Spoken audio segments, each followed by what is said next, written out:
In three, two, one. Anyway, welcome to the 31st ESOU podcast. With me as my co-host Alywels, and today is a very exciting podcast featuring Pink Apple, who is the only player to have achieved #1 on the Tales of Tribute leaderboards on PC and EU at the same time. And let's just get started. Thanks for coming on, Pink. Appreciate it. Appreciate your time. So thanks for having me. Yeah, for sure. I guess usually we just kind of ask our guests to kind of introduce themselves if they want, and we just kind of talk about whatever. We'll definitely be talking about Tales of Tribute in ESO, but yeah. So who are you? Who is Pink Apple? You know what I mean? You saw this. Yeah, sure thing. Yeah. I guess I'll start with the Tales of Tribute stuff and branch out a little bit into more general ESO. So I'm Pink Apple. I'm the Tales of Tribute professor for the ESO University. I play a lot of Tales of Tribute. I ended Season 1, Rank 1 in North America, and I ended Season 2, Rank 1 on both regions, North America and Europe. Since then, I've been top 10 every single season, and I'm currently Rank 1 in North America right now.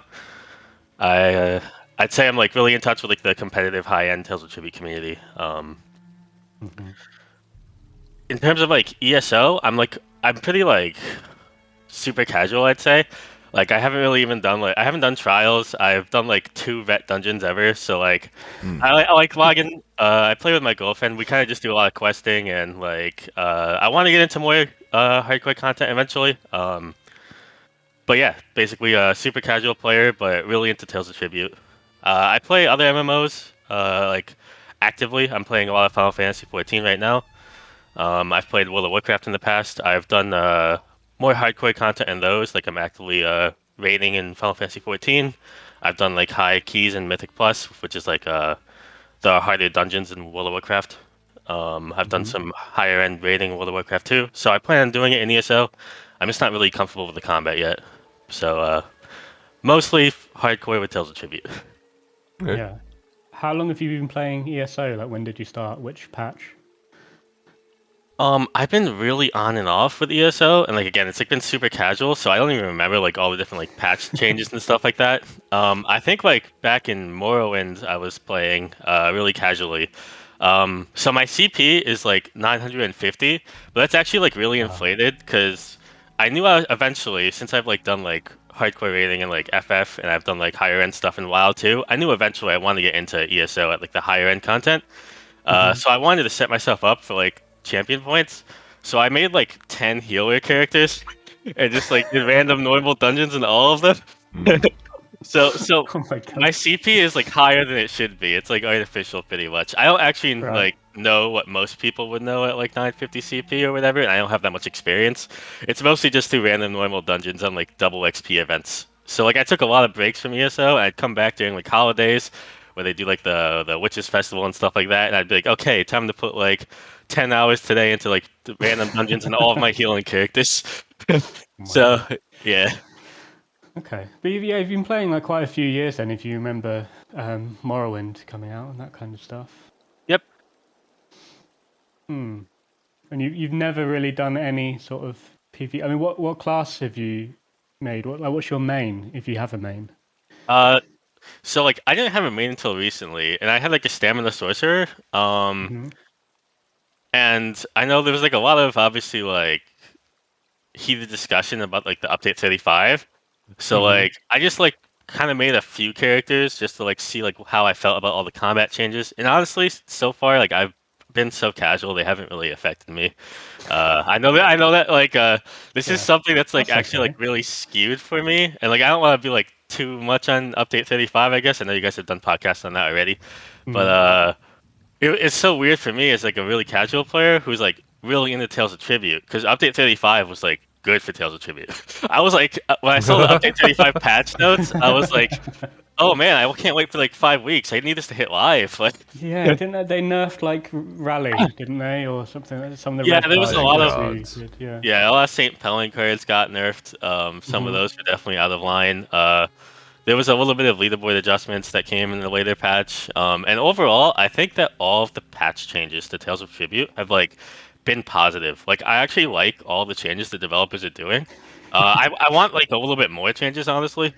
Yeah. But like, I think it's something to say that like every time I see a change for Tales of Tribute, I'm like, okay, I can see why they'd make that change, and like I actually think it like makes the game better. Like when you look at each individual change, which is like it's refreshing. So when did you start getting into Tales of Tribute? As soon as it was announced and as soon as it was available on PTS, or did it take you a while to sort of discover it? So like towards the end of the PTS cycle, I wasn't playing ESO. I don't think I was playing ESO actually like at the time where High Owl was like announced as an expansion, but I knew I wanted to play during the expansion launch just because like I played through all these MMOs and like expansion launches are always like a really like special time. I feel like there's like a lot of energy just in the game. Like it's so fun to see everyone in the same zone, like doing all the new stuff. And like sometimes like there's a little bit of extra struggle, even in the casual content. Like you'll like see like people struggling to do like a world boss or something out there because they don't know like the one mechanic it has or something like that. And I think it's like funny to see like 18 people die at once or something. So I started on the PTS, and the reason was like in all these MMOs, I actually really like side content like that. So like in World of Warcraft, they have like the pet battle system, which is almost like Pokemon, and like Final Fantasy has the triple triad, which is like it's like a much simpler little mini game, card game than Tales of Tribute. It's more like tic-tac-toe with like special rules. But like I like these little mini games that these games add. I think it's really cool.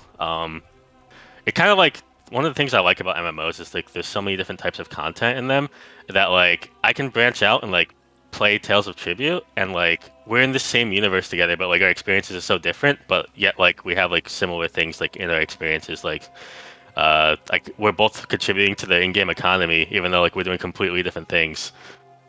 Which is something I'll actually talk on later, because like as a casual player, I found myself completely set economy-wise just from playing Tales of Tribute. Like I started the expansion with no gold and like less than 1 million gold, and like through only playing Tales of Tribute, pretty much I have like 21 million gold. So, like, Are you selling carries? You're definitely selling. Like... actually, there is people doing that, but it's not me. Oh my god! Whoa, what do you mean? What do you mean? I'm not gonna name any names, but there's people. Okay, like, so share your screen on Discord and then like play the cards for you, or what? That has happened. Yeah, there's some of that. Oh hell yeah, that's happened. And there's also people who have either paid or tried to pay their opponent to surrender their matches. Really? Yeah. How much? Oh my god. I don't know like what these people actually pay, because anyone that's offered it to me, I never took it. You know, so like I assume they're scamming mostly.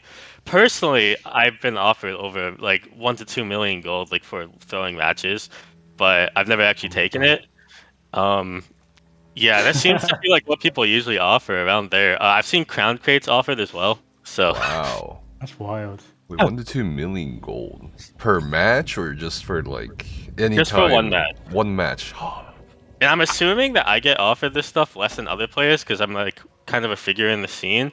So like people probably don't want to interact. Like I probably would like shine more light on that than most players. Okay. I've avoided people who've like tried to like give me crown crates for throwing matches. So. How much would you do it toward?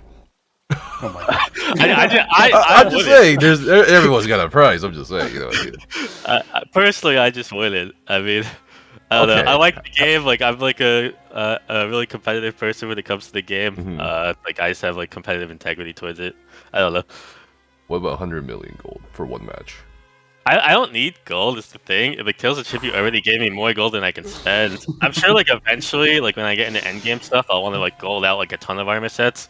But like it gave me enough money to gold out whatever I want for now, and like buy anything I want for now, that like I honestly don't even like look at my gold count anymore. Okay. Yeah, you could probably do like 2 raid characters with 20 mil, I reckon. Yeah, that sounds good to me. That's fine. Yeah. a good starting point. About 1 billion gold for one match.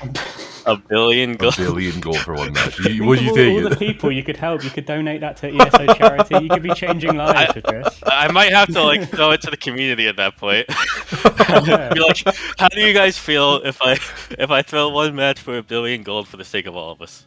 Yeah, exactly. See, 1 billion. Okay, 1 billion's setting limit, everybody. Yep. Yeah, we'll raise that by the end of today. Yeah, everyone's like, clip it, please. We got it. Yeah. Goddamn. So yeah. So you were actually just to bring this up as well, you were actually featured on the official ESO website. I think it was an interview between you and J.R. Ellis, by Zos, right? Yep.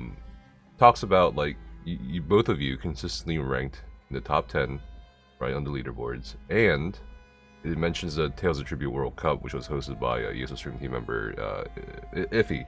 So, what would you say is like? I think a lot of people will be wondering, is the key to becoming such a good Tales of Tribute player, such a good ESO card game player? I think there's a few different levels of like skill in the game, and like you could talk about like. I don't think it's hard to hit top 10. Honestly, Yeah. I think a lot of the players that are in Rubedite can hit top 10, but there's like a big difference between hitting top 10 and being someone who's consistently in the top 10 and like finishing in #1 spots. Yeah. Because like you can hit top 10 like any day, honestly, and like the numbers even in 1 to 10 don't matter too much. Like the number 7 player might be better than #1 player at any given day. So I guess if you're talking about like players who are being consistently in the top 10, I think it's like a lot about mentality, you know, like eliminating like as much of like the luck factor as you can from the game, trying to like not associate luck with like your losses, trying to like look back at all of your mistakes and seeing like what you can do differently. And like if you are consistently losing to someone, like if it feels like it's like a BS strategy or like something that like, you can't counter, just like really focus on what they're doing, you know. So like I really try and like not be results orientated too. So sometimes you will get unlucky, and like you just have to like play a lot of matches honestly, and like compile the results of all of those. Yeah.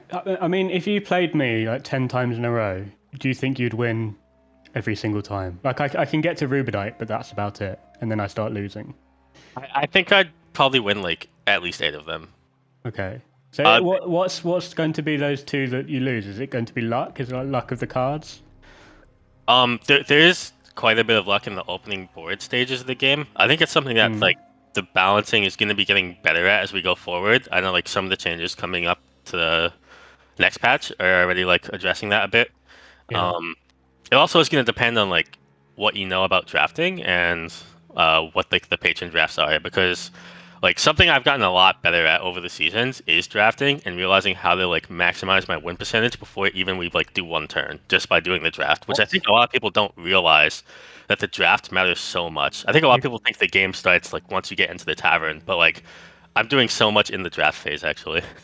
You're going to have to explain to us what drafting is. Is that choosing the decks? Yeah, like when you draft the patrons. Yeah. Okay.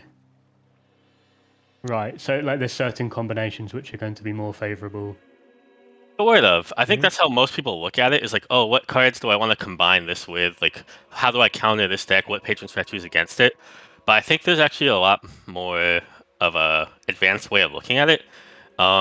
So basically, when people ask me like, how do you counter Crow, or like, what should I be playing with Rajin and stuff like that, the problem is both players get access to all of the same cards. You know, so like, if you're saying how do I counter my opponent when they pick Crow, and I tell you like Rajin does pretty good against Crow like thematically.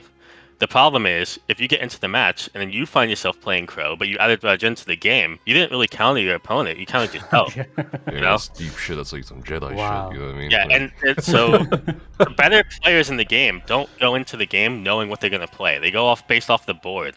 So you can't really counter in the draft that way.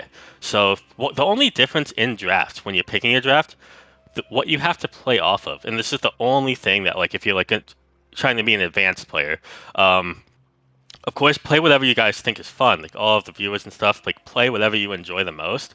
But if you are pushing for like the #1 spot, the only thing you want to be caring about in draft is, are you player 1 or player 2, because that's the only difference between the two players, and that's all you can actually like strategize off of. So the way the math works out is player 1, no matter what situation happens, player 1 can always get 4 gold at the start. They can always afford a 4 gold card, and sometimes they can afford a 5 gold card. And player 2 can always afford a 5 gold card, and sometimes they can afford a 6 gold card.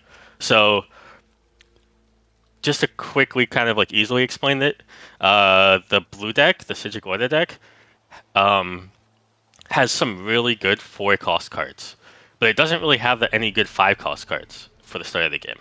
So since player 1 is guaranteed 4 gold no matter what, it's really good to put decks that have strong 4 gold cards, because it like means that like if those show up, you always get them. And it's bad to put things that have good 5 cost cards in the game. So like Grand Larceny is like a really, really strong Rajin card. Player 2 can always afford it no matter what. But player 1, sometimes you are gonna only have 4 gold if you get power cards, like in your starting hand. Yeah. So it's a risk to put 5 cost cards into the game when you're talking about the turn 1. So I like to, if I'm player 1, I always draft the Psijic Order deck first, actually, which is like a really unpopular deck, but I always draft it first because I'm guaranteeing Scrying Grove, which is a really strong like 2 cost card. I'm guaranteeing Prophecy and Prescience, which are like really strong 4 cost cards that snowball your game. If any of those are on the opening board, I know I can get them no matter what. And then I don't risk my opponent getting any good cards because the 5 cost cards in that deck are not that good. Okay. Yeah, that makes I'm sense. looking at gold I think I cost. get that. Yeah.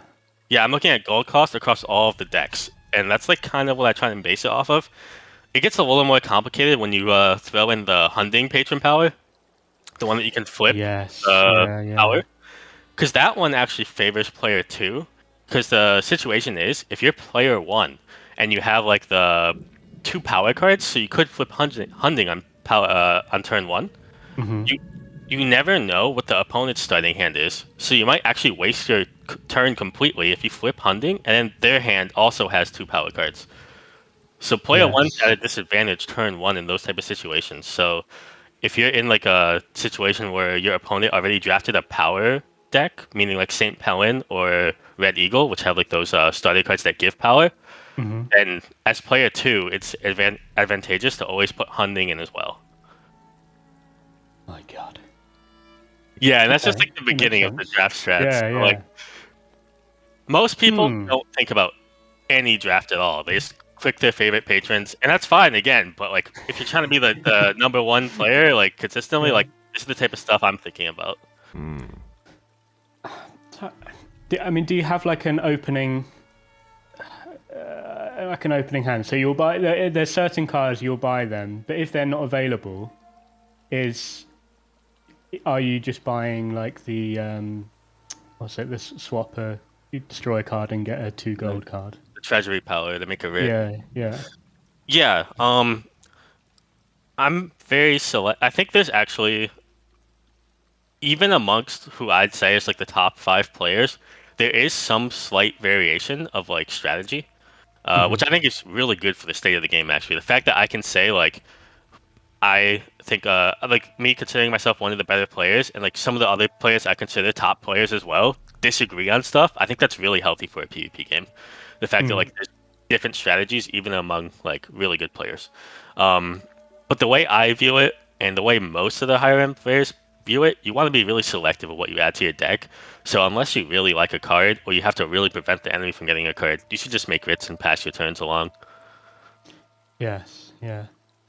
I mean, would you say that the game is split into like earning currency, and then in the later phases, that's when you start putting your power down, or are you like building power straight away, or is it all going to depend on the decks?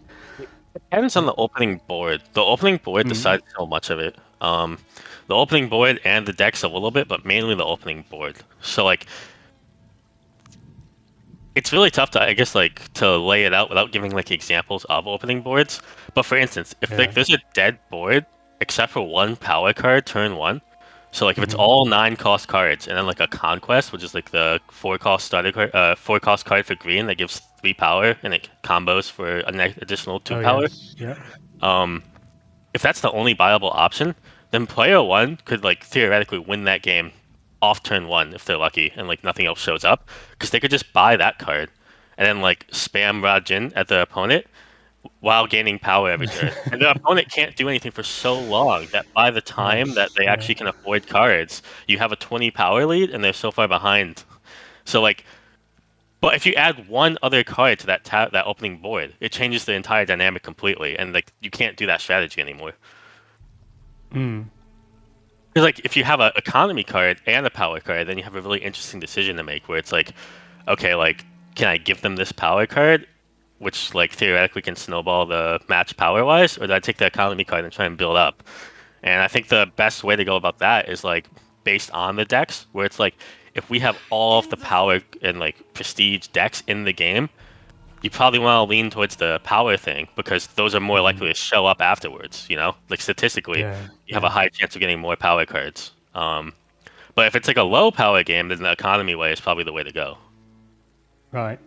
And so when you're winning, do you find yourself mostly winning from prestige victories, or is it patrons, or is it like are you hitting 80? Most games is going to be, at least most games at the higher level are going to be you just hitting 40 and your opponent not being able to catch up. Okay. You definitely get a lot of patron victories, a lot more than people think. I know a lot of people think that like good players don't lose to patron victory, but like there's a lot of ways to force it, mainly with currency exchange, which I think currently is the most overpowered card in the game actually. If I could pick like any card to have in my deck, it's currency exchange. I love currency exchange. Yeah, Is that the one which gives you the extra patron use? Yeah, the extra patron turn and the Yeah. gold. It's insane. Yeah. God, yeah. 6 gold, and also the remove 2 from the tavern is actually a really important part of that, and synergizes with the patron victory, because what happens is, the way I look at it is every time I remove 2 from the tavern, so every time I play currency exchange, that's 2 chances of revealing a tithe on the board too, which is another patron thing. So like, you can really, really snowball and pressure your opponent. I talk about it a lot more in depth in my Halalu tier list video. It's like, basically, by having currency exchange in your deck, if your opponent's good, like they have to change the way they're playing completely. Like they have to respond to the pressure of eventually, no matter what, you can pretty much get all the patrons on your side, unless there's the blue patron in play, and like which requires you to have an agent down for them to kill. Oh yes, yeah. So if your opponent ever picks up currency exchange, like, and sometimes people get currency exchange like turn 2 or turn 3 just because they get really lucky. If that happens, basically you have to press a patron power every single turn. Otherwise, eventually you're bound to just get overran. I beat Strange 2 times in a row. With currency I exchange. Patron tiles 2 times in a row.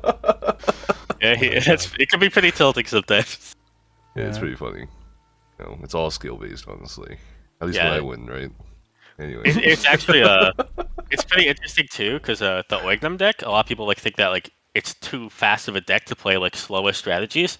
But with currency exchange, you can reveal the other tithe card, the Organum scroll, that costs 2 gold, and it gives that as well. So you have that like kind of slower alternative playstyle of playing the Organum deck if you manage to like get the currency exchange too. let's talk a little bit about the Organum deck, because I see so many people complain about that shit. I'm like, honestly, how does it ruin games? What are you talking about?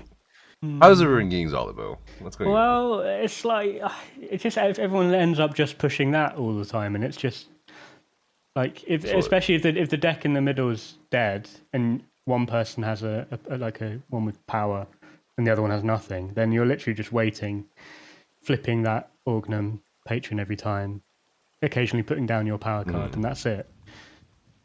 Now, okay, you can't get anywhere. Would you rather have a really fast game or a really long game where you know you're losing anyway? Well, I'd rather have a game where I feel those like I'm motherfuckers actually were like, with a chance. yeah, like 20 card combo, crow card, they're 20 prestige points ahead, and they're taking their sweet ass time. For all of the hate of crow combos I see, Nephis, every time I open the tribute stream, I see like these giant combos on your end. I don't choose the crow cards. I don't choose the crow patron. I just go I with. guess people have to look at the VODs on that one. My safe picks are the Master Solaris and what's that one? The fucking Red Eagle. Honestly, I think those two are the safest for me in terms of like the patron picks.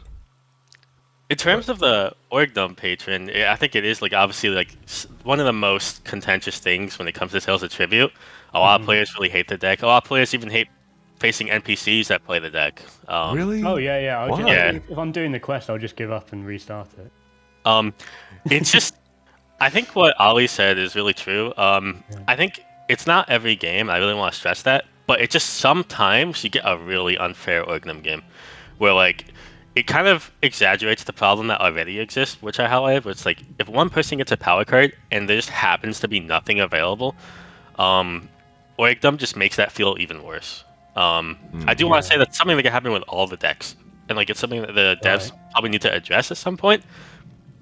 But Organum particularly makes that feel really, really bad. And I think that because it has this like spammy nature to the patron power, players kind of feel like they're not really losing to any meaningful decisions. They're just kind of losing to like a pattern that happens over and over, like buy the power card and then like press the patron power over and over.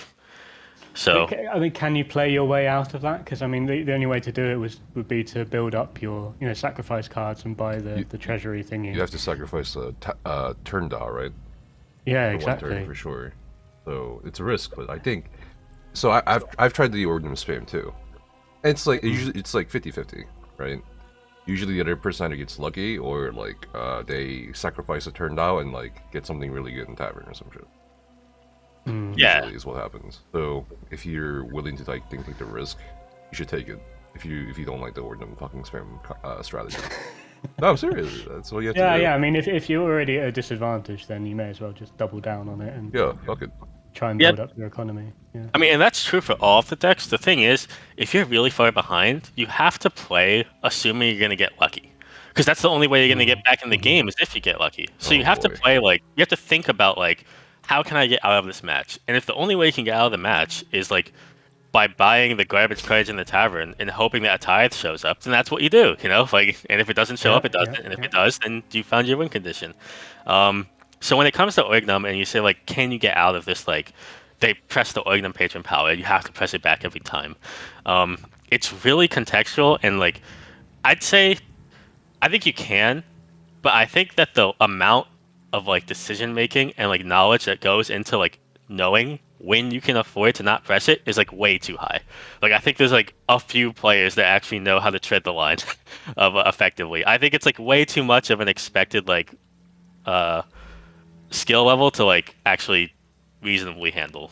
And they're nerfing the Organum deck a decent bit in the next patch. It's gonna be a little complicated though because we have to see how the Druid King edition plays out before we can judge the Organum nerfs as well. But overall, I think that the problem with Organum is that it's just unhealthy and unsatisfying. It's not even necessarily that it's too overpowered. It's not that overbearing of a deck, and I overcome it all the time.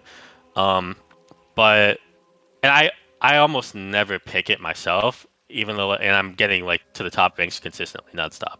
Like, it's just so unsatisfying and unhealthy for the game, I think. And the community really like honed in on that. The community obviously like there's players who quit Tribute and so they're not going to play again until Organum gets nerfed. Oh my god. But I think it's a common sentiment. Like I've seen at least 20 people say I'm not playing until Organum gets nerfed. Is it unhealthy because it's unsatisfying? Like, is the unsatisfying part really the key component here? I think the main problem with it is it controls your opponent too much. Like it influences what they have to do too much. I think that there's a give and take when it comes to this like type of game where you share the tavern. Obviously, there's going to be interaction and reacting to your opponent, but like you have to play according to them. Like you don't have to flip it every turn, but you have to be flipping it a decent amount usually. Like you can't just let them go out of control, and like you have to buy power cards if they're in the game doing that because you can't let them have it. And it really dominates you as a player, like what you have to do. So like you don't get to play anything of how you wanted to play if you want to come out of that game. I think that's the main problem. Yeah.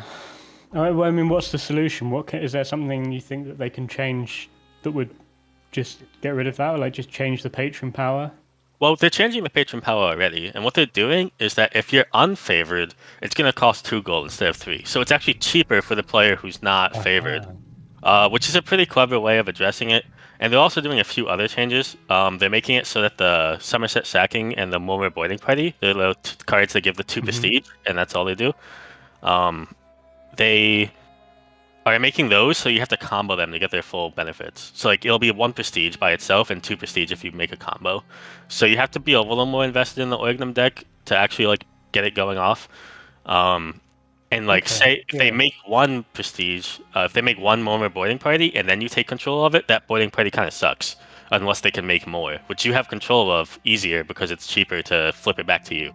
So you might be able to buy some cards now in situations where you couldn't, where you could like, since it costs 2 gold, if you're unfavored, if you have 6, which is not hard to get 6 gold, you can do that by turn 2 or turn 3. If you have 6 gold, you can buy a 4-cost card and then flip it back to yourself, which is actually like Yeah. a pretty good way of handling it. Okay, yeah, I mean that sounds a lot more promising. Yeah, I might be more open to trying it. Yeah, I next think match, that definitely. players will still run into situations where they're like, my opponent picked Organum, got a crazy start, and I felt like I couldn't do anything in the game.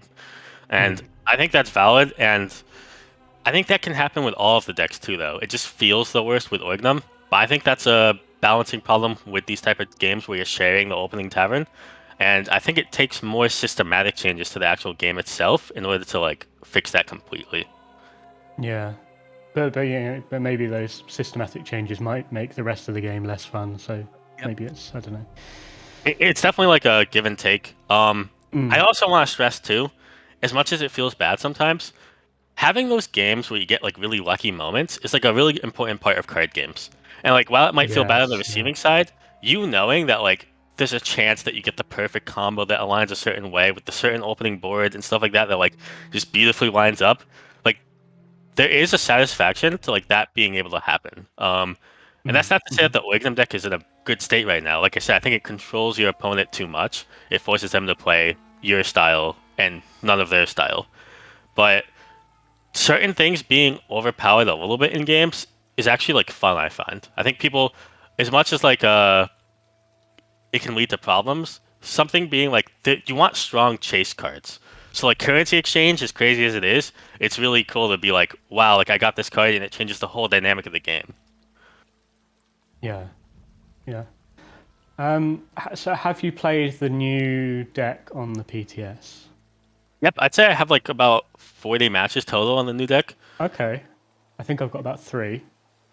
But Gotcha. I thought it was pretty interesting. The only thing I found a bit confusing was the effect on the cards. Every single one seems to be a little bit different. Like sometimes it's like agents on your turn, sometimes it's agents like at the end of your turn, and you know all that kind of stuff. Yeah. I found that would take a little bit of getting used to, but overall, I feel like it's pretty interesting. It feels like a deck that it's got some power in it and it's got some economy. Yeah, it looks like a really good overall deck for sure. It's pretty wide in its range of strategies, like you were just saying. And to anyone that hasn't seen the deck, the effect he's talking about is this WoW and play mechanic that's getting added.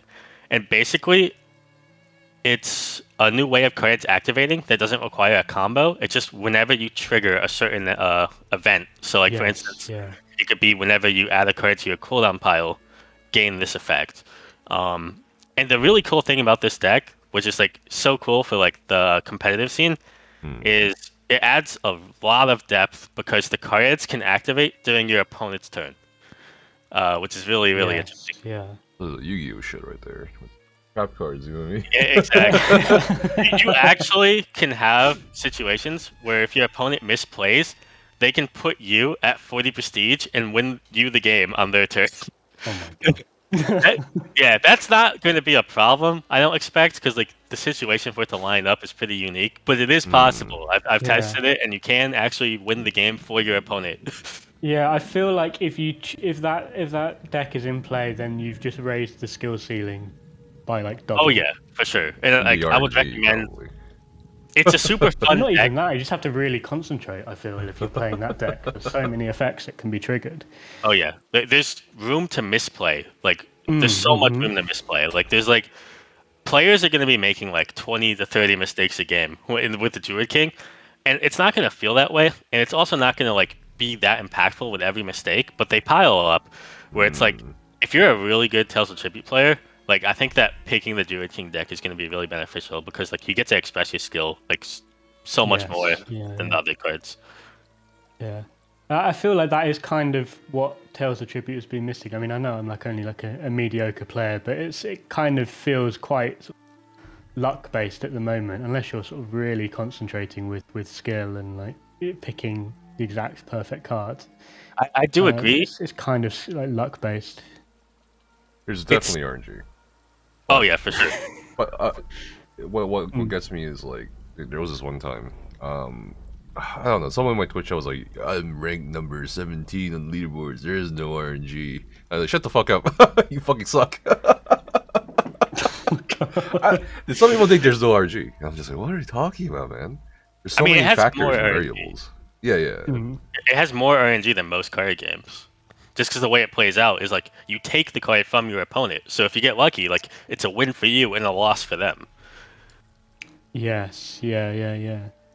But I feel like every patch it's got a little bit less RNG based, which is probably a good thing. I think that's a good thing. I think the game is going to be continuing to move into like a less swingy favor. I think the devs realize this is like a common sentiment, and the changes again. Like I'd like to see more, of course, but I really think it's a good thing that when you look at all the changes, like whether you think there needs to be more done or not, you could say like these are all good changes. Like the devs are doing a good job. Yeah, it's all in the right direction, definitely. Exactly. When it comes to RNG, like there is a lot of RNG in the game, but the problem is, it looks more luck based than it is, which I think is like really tough for people to understand because like there's things I do as a player like strategically, which I know for sure that the enemy looks at it and goes, "Wow, he just got so lucky." But really, I just manipulated my deck to do exactly what I want. There's a lot more deck control in the game than I think people realize.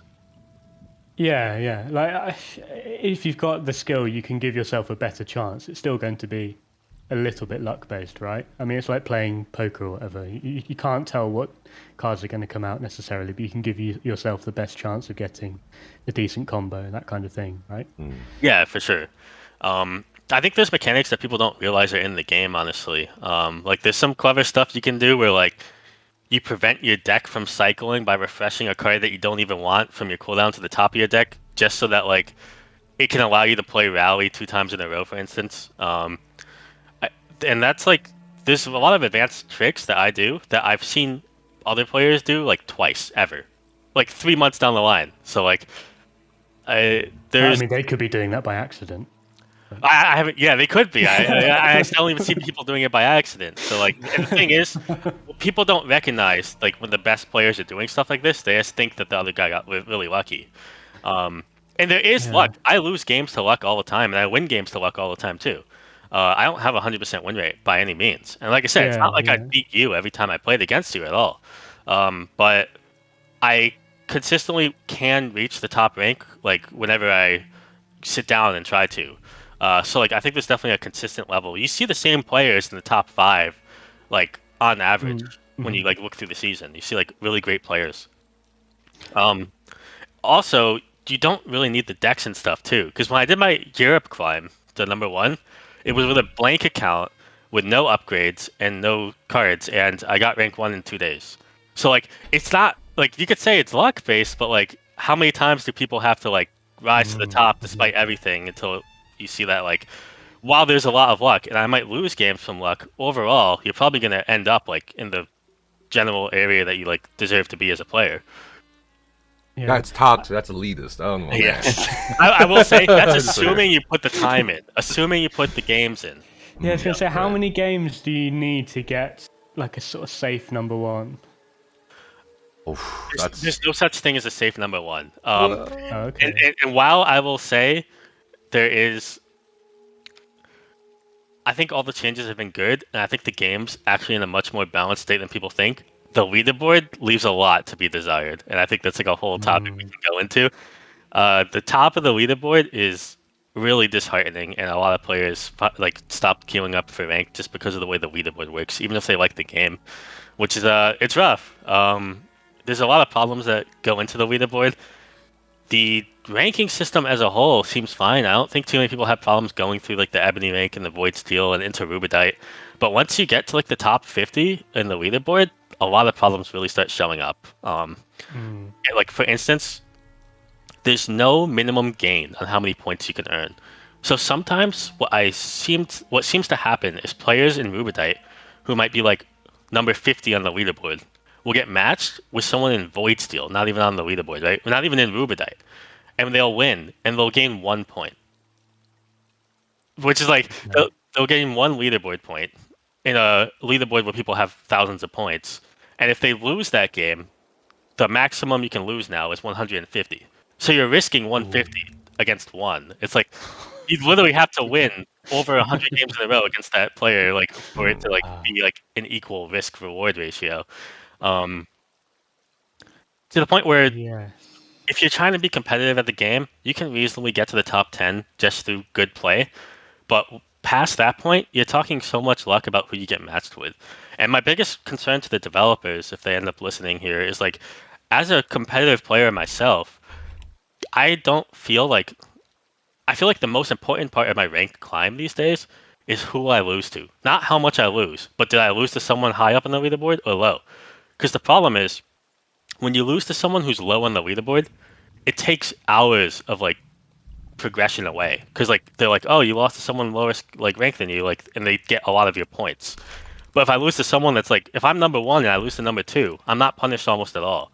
So the risk isn't playing good players. You want to be like, it's kind of weird because like the scariest thing you can run into is losing to someone that's low on the leaderboard. That's like all of the top players' concern is like, I hope I don't get someone who's like technically like should be an easy matchup, but like or like they are like yeah. Because I've played against players where sometimes you run into the same person multiple times, as I'm sure you guys have seen too. If you just queue up afterwards, I've ran into players where I've beat them 4 times in a row, and then we end up in a 5th match and I lose. So it's 4-1, and I lost points from that. Like I lost a lot of points from that, which is like it's an 80% win rate. How am I losing points with an 80% win rate? You know, it's like so frustrating for like the community. A lot of people just that happens to them once, and they just say, "I'm done playing Tales of Should Be Ranked." Yeah, and I also I feel like in those first like 2 weeks or so, it's very volatile because like you might be in like a I don't know, like a void still position, Pink Apple, but you'll play someone that's Rubedite and you beat them. Like I feel like then you should be getting the points because if you're like if you know you're a better player anyway, then that seems kind of fair. I think that is fair. I think that you should be rewarded. If players go up against me, I think that's like if there's someone who usually is towards the bottom of the leaderboard, but they're getting better and they're improving and they're beating high ranked players, they should be getting rewarded for that. But you don't have to then also have me lose 4 hours of my day, you know? Okay. Yeah, that's fair. Yeah. That's fair. What would be the solution? Make it like a little bit like I think you lose less. They want- gain more, but you lose less.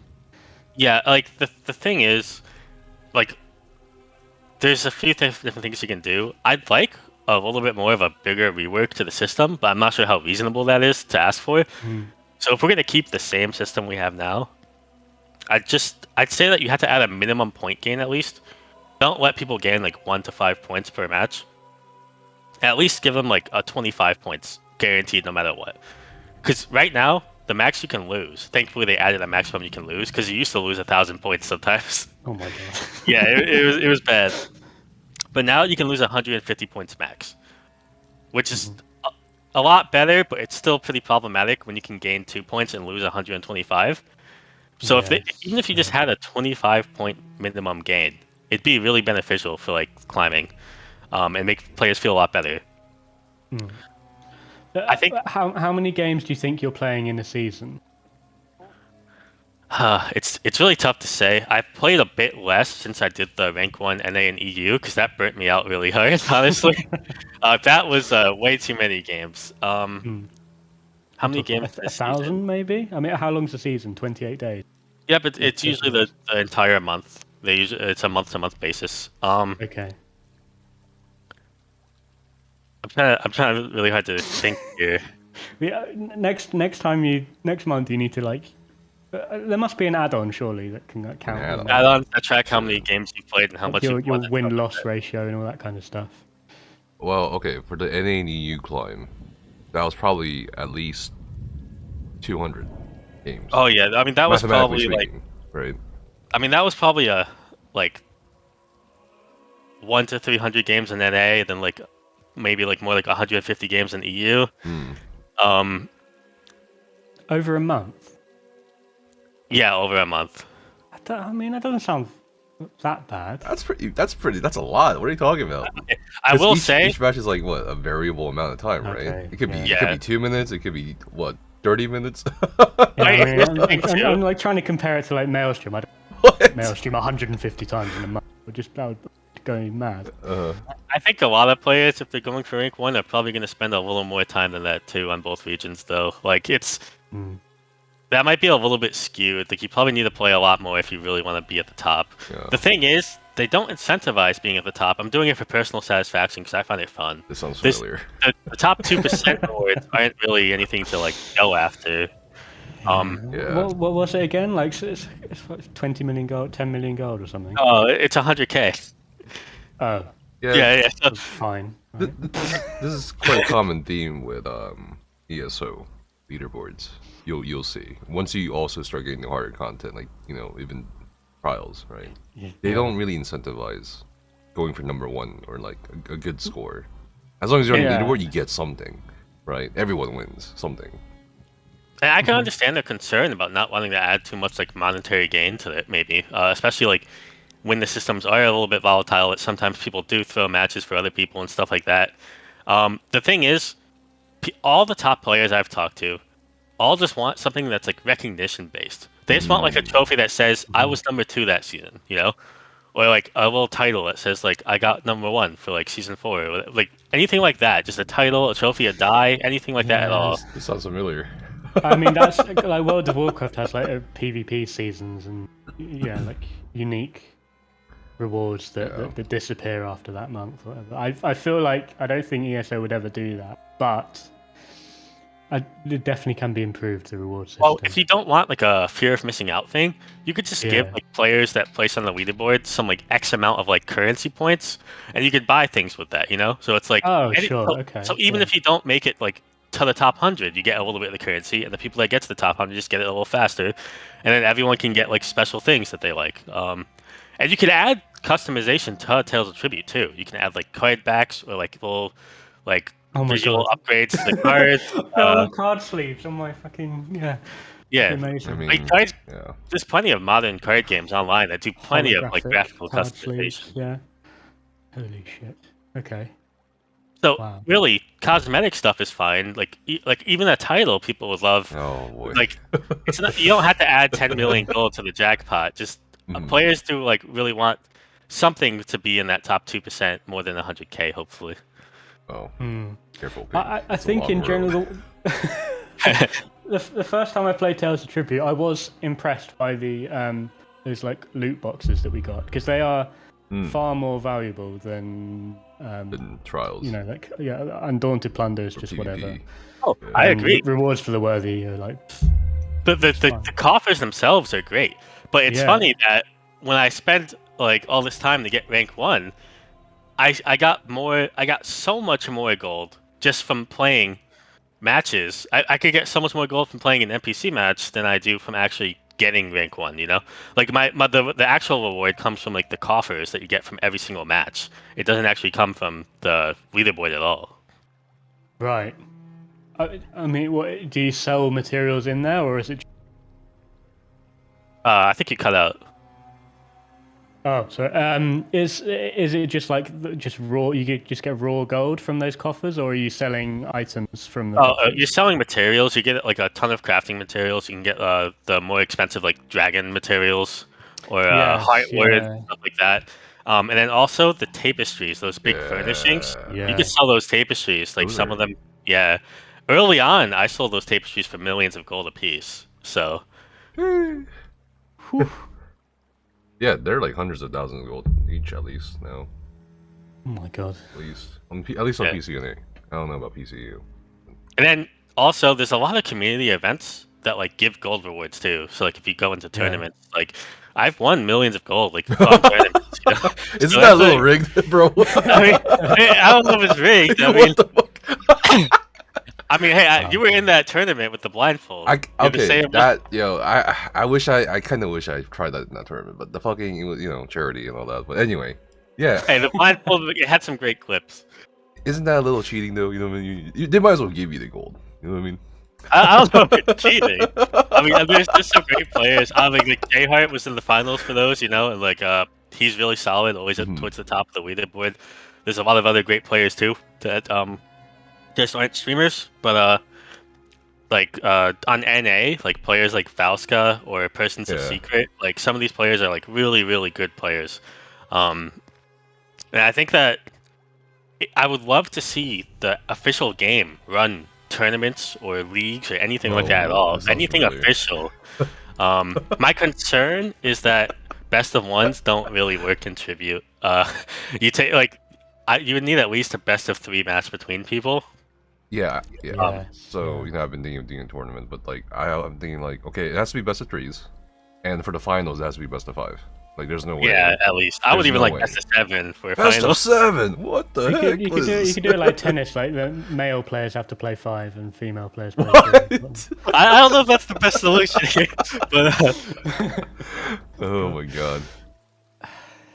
Yeah, I mean, I'd like to see that in like loads of different things. I feel Battlegrounds could have a system like that, or Bruh. ranked Battlegrounds. Listen, this is yeah, I know the Battlegrounds community seems a little upset that we got like a ranked leaderboard in the kite game. Yeah, well, this is quite funny, right? Because I came in here expecting to talk about Tales of Tribute, but it's quite funny that we inevitably go back to like the core root issue of ESO, which is like leaderboard. No, I'm serious. we Lack wanna- of we wanna incentives, be lack of rewarded more rewards, for lack of playing the reward game. structure. Even in Tales of Tribute, it seems, which is weird to me because it's like, well, when they first announced Tales of Tribute, and they were talking about all these like things you get from the Tales of Tribute, it made a lot of players jelly because you know what I mean. Like all the trial players, like what the fuck. All the Battlegrounds players are like what the fuck. All these people in Zerodead are like what the fuck. Like Tales of Tribute is getting all this before why you do know. these guys get all the cool shit? Yeah, exactly. Apparently, Yeah, it's not even. Yeah. They still want more. Yeah, you've got it good, Pink Apple. Come on over here. I'm not saying otherwise. And honestly, as such a casual player, I'm honestly a little blind to like all of the main problems of the game. Like I said, like update 35 didn't impact me. Like at least not yet. Well, So Yeah. You're living in a golden age. This is I like am, I a am. Sort of Tales of Tribute golden age. Just wait. In 5 years, you'll be coming on this podcast being like, "Oh, when was the last time they made a Tales of Tribute update? It's all Cyrodiil Yeah. updates and trial updates." So actually, I'm gonna bring this up because this is something I noticed in the interview with you and Jay Hart. They actually, I don't know if you read the interview. Have you read the interview, Ollie? I don't think I did. Okay, so one of the last questions they asked at Pink Apple here was, what do you think about the balance changes coming with Update 35? So there's 2 reasons why I think this is interesting. The first reason, they would never ask, the other demographics. I'm just saying, you know what I mean? The second reason is, now that we are in Update 35, right, like, do you think, you think it's, like, in a good state of things right now for Tales of Tribute? I think it's in a better state. In a better state, okay. I think that there's a lot of problems with balance still. I think the game overall is balanced a lot more than people seem to realize. And the problem is when imbalance happens, it feels so bad. Like when someone gets like the amazing card turn 1, you just feel like you're about to waste 15 minutes. It's less Right. about how imbalanced the game is and more about how does it feel when something imbalanced happens. So like most of your matches you have a lot of control over, but the ones you don't make you not want to queue back up. You also said here you're surprised to see that powerhouse cards like Luxury Exports and Grand Larceny went without adjustments. Did that like do anything in terms of the shakeup for Update 35? Those cards are still really overpowered in my opinion. Okay. They're touching Grand Larceny next update, but it's honestly, in my opinion, again, not worthy. Like it's not. No. It needs a lot more done. Right. Honestly, it sounds extreme, but like a lot of the competitive players like that I talk to, we all agree that like Grand Larceny, which is an upgrade to Pounce of Profit, shouldn't even be in the game because Pounce of Profit is already an overpowered card that like by itself it might be too strong. So like it doesn't really need an upgrade. So it's a little bit of a rough spot. Okay. Yeah, I suppose you want like a couple of sort of slightly overpowered cards in there just to add to the luck of it. Yeah. But- There's a big difference between the casual player base and the competitive player base, in that Right. the casual player base is really scared of cards like the Armory and cards like Yes. and cards like Conquest and Midnight Raid and these type of things. But Uh-huh. amongst the top players, cards like Grand Larceny and Luxury Exports are the scariest cards in the game. They snowball way harder, and like, Keep you up at night. oh yeah, Nightmares, like anything that gives you an insane amount of gold generation is actually like the biggest cards in the early game, and they're the most problematic cards for like competitive gameplay. Okay. When a good player gets Grand Larceny, their chance of winning, like if a good player gets Grand Larceny turn 1, they probably have like a 90% win rate. Like based off of that turn 1. The Grand Larceny is really, really strong. For anyone that doesn't know, it's a Rajin card that costs 5 gold, and it gives you 5 gold every time you play it, and it then has a combo to knock out an enemy agent if you combo with just one card. Yes, yeah. Which, even if you took the combo off, the card would still be insanely overpowered. So the fact that it has a combo is like just extra. Would you nerf it down to like 3 gold or something, or 2 gold? Or... I would nerf it down to 3 gold if it's going to have combo effects. Or at least make Pounce and Profit the base version 3 gold, and Grand Larceny give 4 gold if you want to have it give that much gold. Right, yes, yeah. If it's going to have an upgrade, make the upgrade the one that gives like so much gold, and make the base version just a good card. Yeah. Have you played J-Heart a lot? Do you come up against each other in From time to time, we go into ranked matches and end up against each other. We've played a few tournaments versus each other. He's one of the... What'd you say? Are you better? I mean, I hesitate to say... I don't want to say I'm better than any of the other top players. Win rate-wise, I've usually come out on top. I think I've won all of the best of series. He's taken a few best of ones against me. It's usually pretty close games, though. The thing that J-Heart does really well is he's one of the few players, there's only like a handful of them out there, who actually like know how to look for all of the outs that they have. So like if he's in a position where he's like really far behind and there's only like 2 ways to win the game, he sits and he thinks about those ways. He tries to think of all the ways he can win. And he finds that like last way where like a lot of people concede in matches where they can totally win. Or like they just kind of like press the crow dial and lose, like because they think that's the best move they have. But it's like if you're at the end of the game and you're 10 power behind and crow gives you 7, just buy cards from the tavern at that point and hopefully you can like draw some good stuff. Maybe get like some like contract actions or something. Because if you press the crow, this is a 0% win rate. So I don't know why people press the crow and then have their turn. Like you will never win doing that. Yeah. So Because fucking Lord of the Rings Pippin told them to do it in the tutorial. Yeah, I mean, well, that's another problem with the casual player base. Actually, is the tutorial does a rather poor job of going over the game. I hate the tutorial. Most players don't know how combos work, which is like a problem. Most players think you have to play combos in a certain order. When you start playing the game, so many mechanics aren't told to you. People don't know that you can click on agents to kill them. People don't know like so many different things. The tutorial aspect leaves a lot to be improved, and I'm a little concerned too because like I know they invested a lot into like the voice acting and like the cinematic and all that stuff for the tutorial. So I'm worried about what that will mean for like changes going forward. Right, like when you dex and like trap cards and shit like that. Yeah, like when they add new mechanics, how are players supposed to learn that? To bring him back to the second tutorial. Yeah, I know they're gonna up our ESO Plus fee, aren't they? Oh my god. Pay for. Yo, can we just talk about the tutorial? Like, I appreciate the voice acting and all that, but like, at the same time, I don't. You know what I mean? It's just so it just keeps droning on and on. You don't really, you kind of tune it out. Okay. I don't to know, be man. positive for just a second. You can skip this tutorial next patch on alts. Oh You don't have to do God, the tutorial. finally. Yeah. There's a skip button, kind Dude, of. I don't know why they did that. I kind of know why they did that. They want their money's worth for hiring him, I feel like, for the voice acting. You know what I mean? Like, they need to juice the hell out of the tutorial. I mean, it was probably an acting. oversight, I'd say. No way, oversight. No way. I think it was like, kind of like, you know what I mean? Okay, we paid like $1 million to this guy, so we better make $1 million worth it for at least a few patches. Make everyone listen on every goddamn character to this tutorial. You know what I mean? I think that was it, honestly. Yeah, maybe they should have just had it play every time you get into a match. You have to do the tutorial first. God, I hate that so much. was so weird too, because every other thing you can skip except this one tutorial, you know? I don't Yeah, know. and then like every time you like get into it, like you realize like how little it does too, like how little it shows the player. Yeah, I mean that's been another recurring theme of this podcast is that the default game stuff doesn't really teach you how to play properly. Yeah, I've watched quite a few episodes of you guys comparing Yeah. like the Final Fantasy tutorials Tutorial. and like the tutorials from Yeah. other games to ESO. Tutorials are definitely tough. I know the devs I think spoke about tutorials at one point, talked about like how voice acting does like lead to a concern and how like updating games makes tutorials outdated and stuff. There's definitely challenges there, but like there's definitely a lot of room for improvement when it comes to teaching the players these mechanics.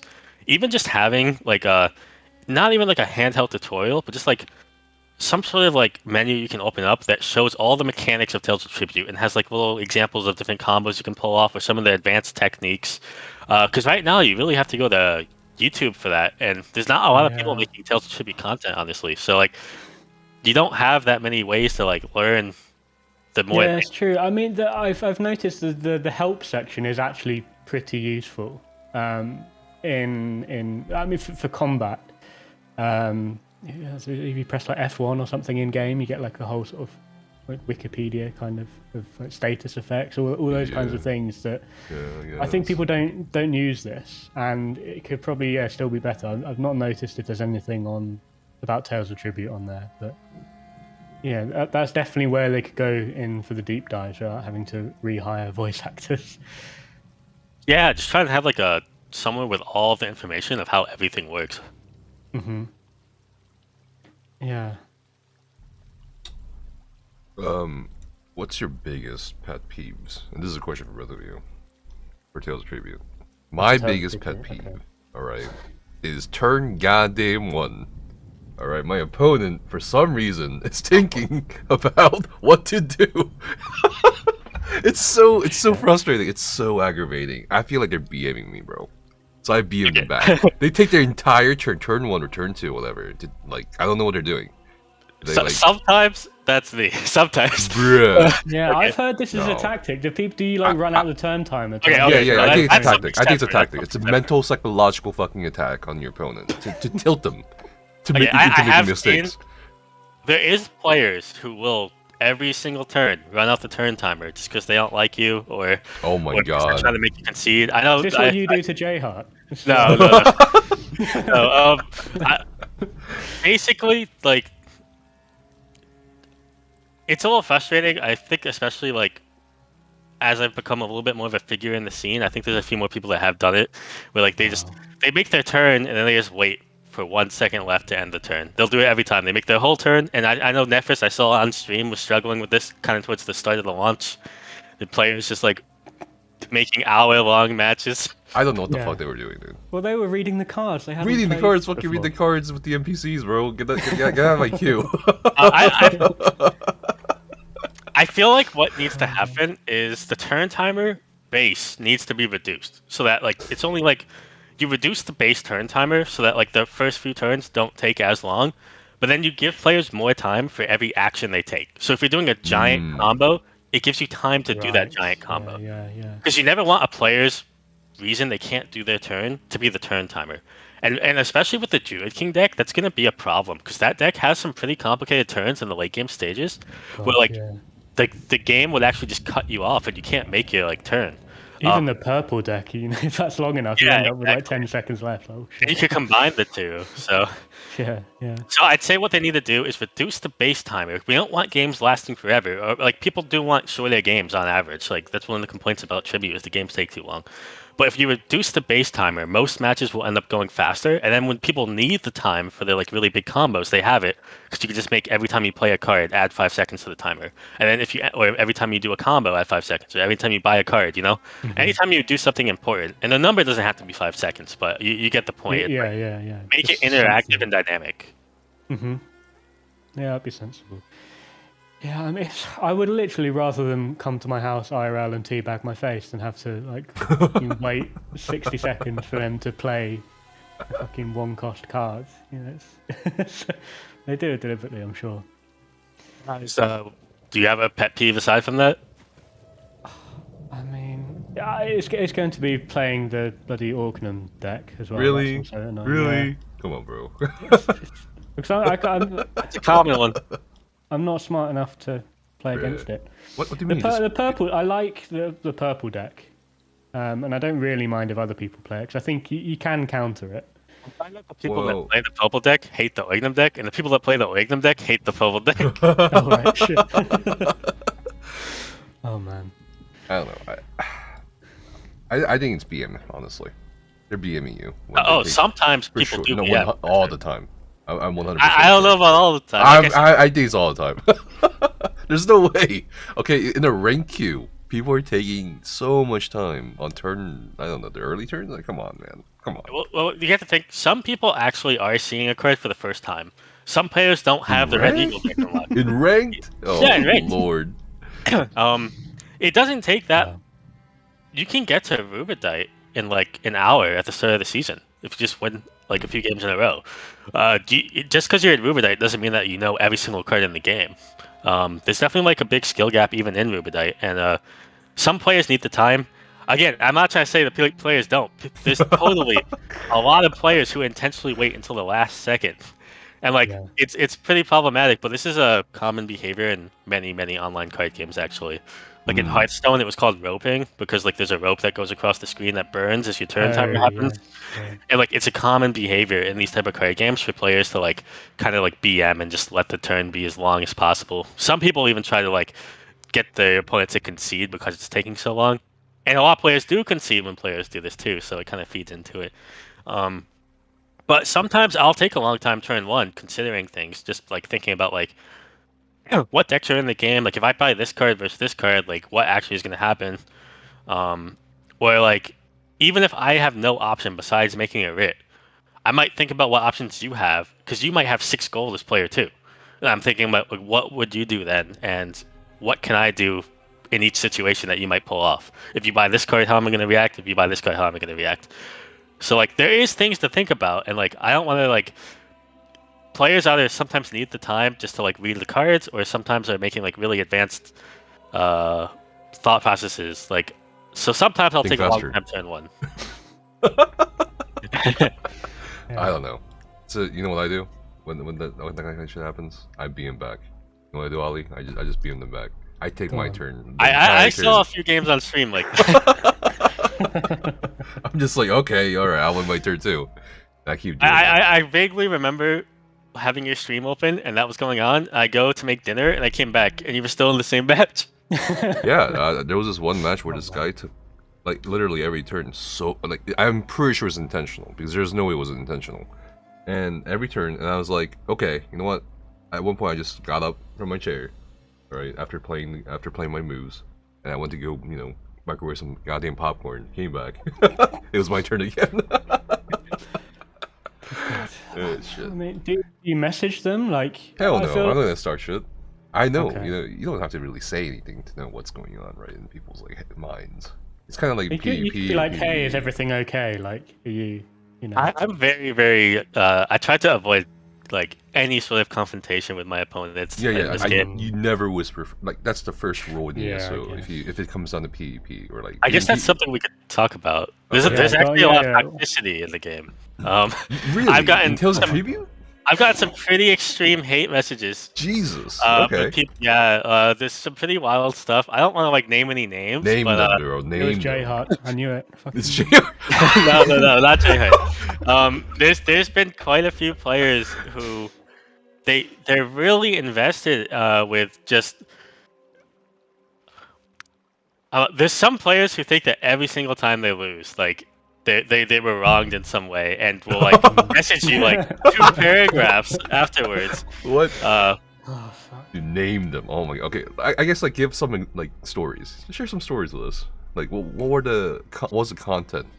Were these like What did- hate what did you tells do or wrong? I were they don't like? want to out anyone specifically. I feel like Yeah. people are gonna know who I'm talking about if I do. But okay, so like some players will like. There's a certain player who like hates the crow deck so much, and every Okay. time like anyone gets crow combos, he just spam messages them like, the chance of you getting 3 crow cards in a row is almost unlikely. It should never happen. Like I think you're using hacks and stuff like that. It's actually so crazy how much hack accusations are in Tales of Tribute. Even by the casual player base. By the casual player base, they think they get hacked against all the time, which is really weird. People will send me footage saying like look at this guy who just cheated. Like how is this allowed? And I'll see it and like I can explain what happened mechanically. But people think that they got hacked against. They actually truly think that like people are cheating. This happens in Zerodead as well. Anyone that does more than like Oh my god. 5 actions in a minute, they're like, oh my god, they're using quick hacks and all this shit. Used to happen in PV as well a long time ago. That makes sense. Yeah, I haven't seen a single time where someone actually cheated in the game. I will say there was an exploit in the first season where you can actually. There was 2 exploits in the first season. One where you could actually your opponent would disconnect the moment the game started. And like so you would just automatically win. And then another one where like you just be on a blank board and whoever left the game first lost. Right. Yeah. Yeah. Well, I don't know. They're not really exploits. That's just bad luck. Well, no, there was ways to intentionally. There was a way to trigger the blank screen. Yeah, there was a so few they would players. Just wait.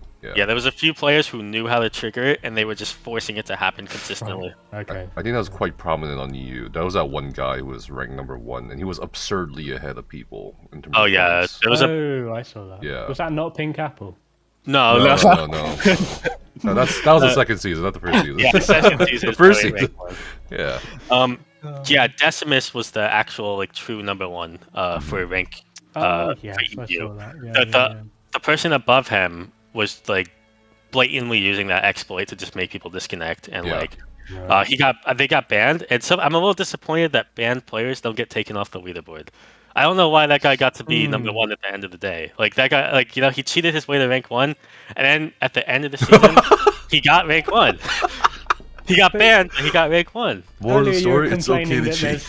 You were complaining that there's nothing for getting #1 anyway, so why do you care? Well, it's just like competitive integrity. Like Decimus, everyone knows Decimus was actually #1. But, like I think he deserves to see it on the screen. You know. Okay.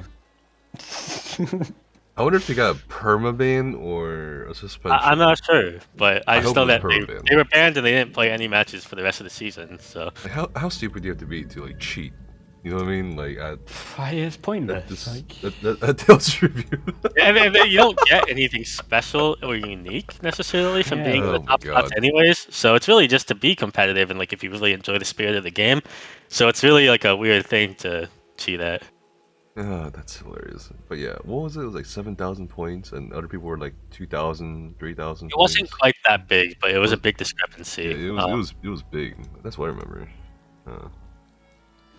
Yeah. So is there? How often would you say you get like toxic behavior in Tales of Tribute? Would you get it like every evening? Because I'd say if you played Cyrodiil every day, you'd probably get a message every day. No, a lot of.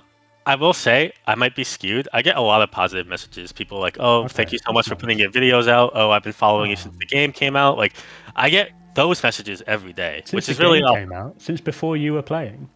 Since Tales of Tribute came out. Fine. Sorry, since Tales of Tribute came out. Early on, grocery store. Yeah.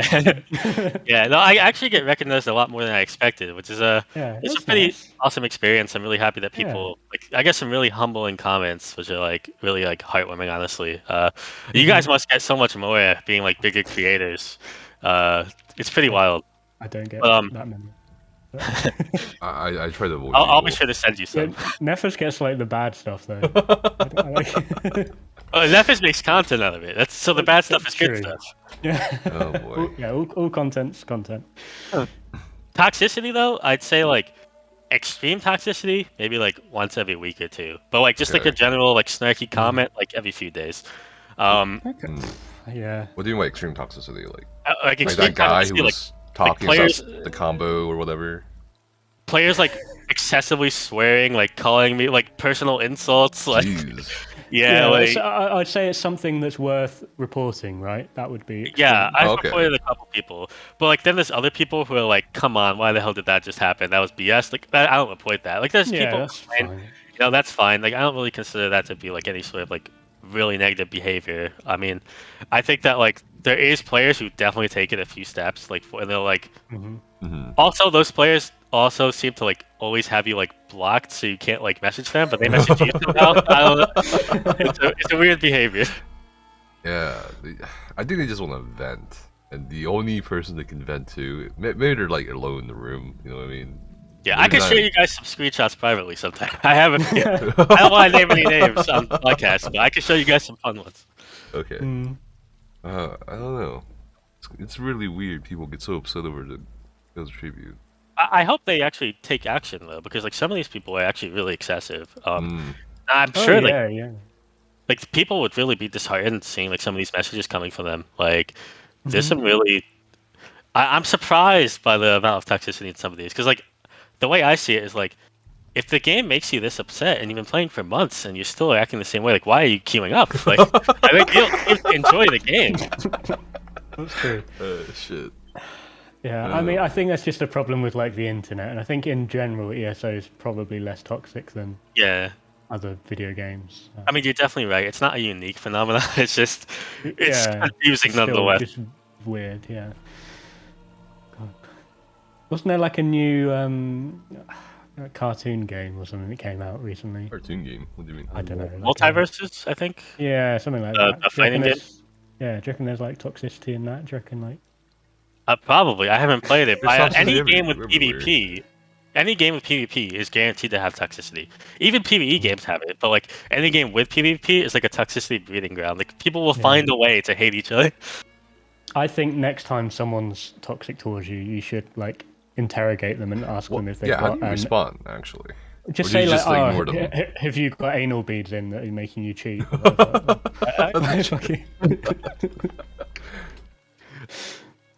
I worry that somehow I will be getting in trouble, but like We'll back you up. We'll get you unbanned. It's fine. yeah, I'll be like, it was Alywels' idea the whole time. So how do you typically respond to these excessive ones? Do you just like, block usually them, almost. ignore them, report them? Yeah, usually with nothing. Usually Nothing. I respond like with nothing at all. I mean, like Okay. if they actually made like some sort of claim, usually I'll try and like politely like discuss like why it's not true. So if like there's like, oh blah blah blah, like this doesn't make sense. You cheated because of this. Like there's no way that you could have got this much power in one turn or something. Like sometimes I'll just be like, the way that happened is blah blah blah. Like super technical. Like and that's really all. I don't try to interact with it. I'm like arguing.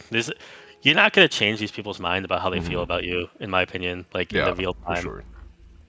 True. Yeah. I think next time you get something like that, you should tilt them a bit more. Honestly. Yeah, definitely go with like the, oh yeah, I'm wearing anal beads. So so what some PvPers do is like, I don't know. Here's an example.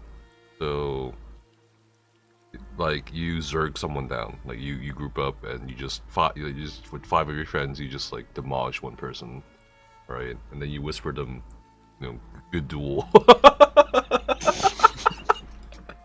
There's gonna be something like that for Tales of Tribute.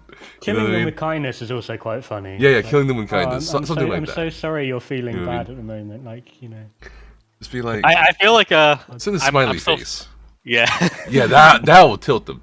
Just send a smiley face. That's it. I think I'm still fresh in the scene, so I'm like not. I think like a few more years in ESO, and like if things don't change, maybe I will become that jaded, just like, oh, you want to play a 2-hour match? Let's play a 2-hour match, But for now, I go about my business. I play my best, and I try not to get into the arguments that are unnecessary. do you get asked for a rematch? It's like, oh, meet me in Alikir Desert. Let's 1v1. It's hilarious. Probably. I have had a That's few hilarious. people say PvPv.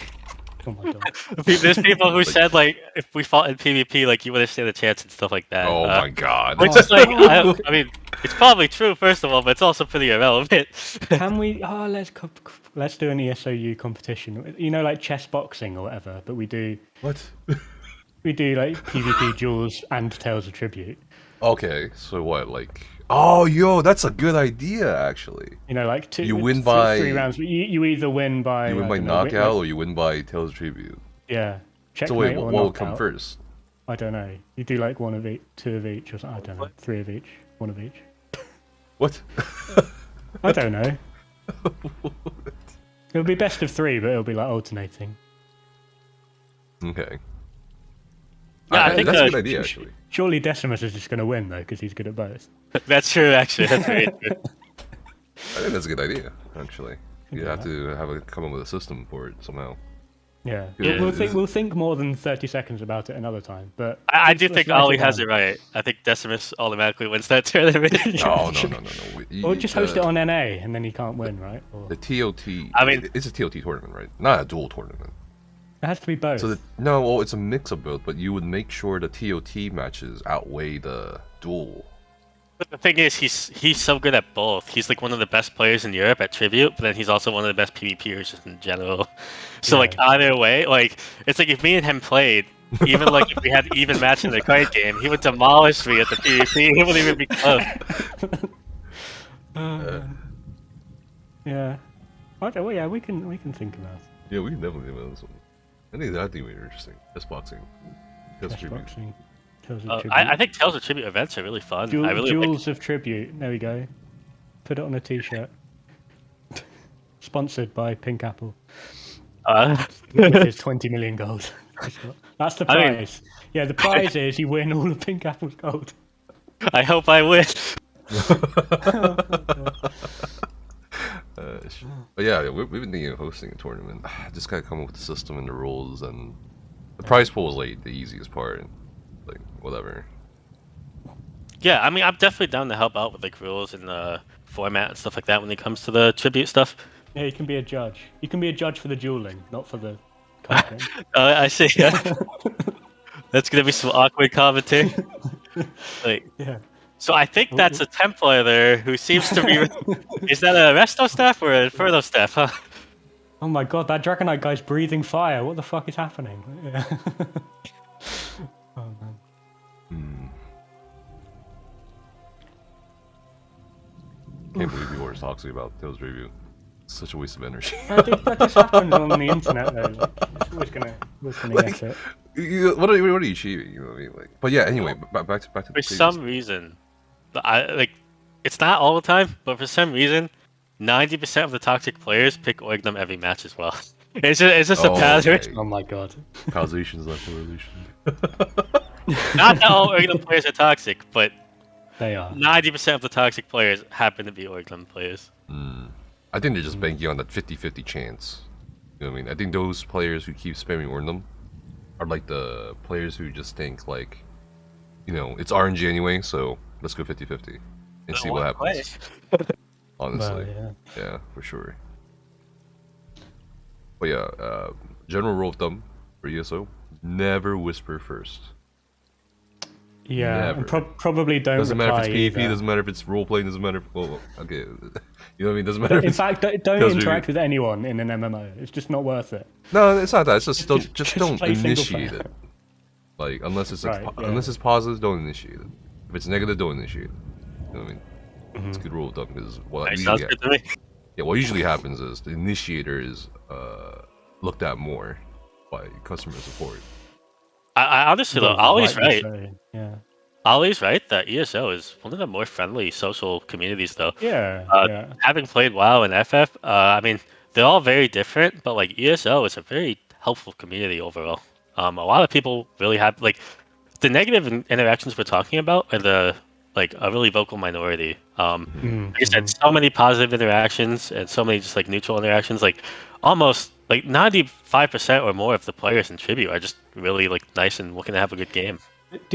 I wonder whether this is part of like ESO's system, is that it isn't that competitive in terms of like leaderboard rewards and stuff. Do you reckon that, you know, like more competitive people would be more likely to play if there were better rewards? I think the more incentivizing something is, the more frustrated people are going to be by like imbalance and stuff like that. So like, if you're trying really hard to get rank 1 because you get 20 million gold or it's like 50 million gold, like of course like people are going to be a little more angry when they don't get that because they got unlucky. But like I said, I feel like you could put rewards in the game that aren't going to be like, that aren't going to make it like a negative experience for other players if they don't get it. So like that point system, like I said, just give everyone like a certain amount of like ranked tribute points. And if you got rank 1, you get like 20. If you got like rank 100 or not even on the leaderboard, you still get 10, you know? So like you both can like work towards that mount or work towards whatever it is that you're going for, any title, cosmetic, again, like whatever they want to implement. But like there's just like a slight like that you get it like a little bit earlier, or like you just get like Yeah, a like a trophy that has time like saver. Yeah, that's always what makes the best sort of like crown store items are things that are either cosmetic or time savers. Like that's what you want. You don't want power. hopefully bonuses that or anything it like doesn't that. go into the crown store. No, yeah, but, like reward structures and all that kind of thing.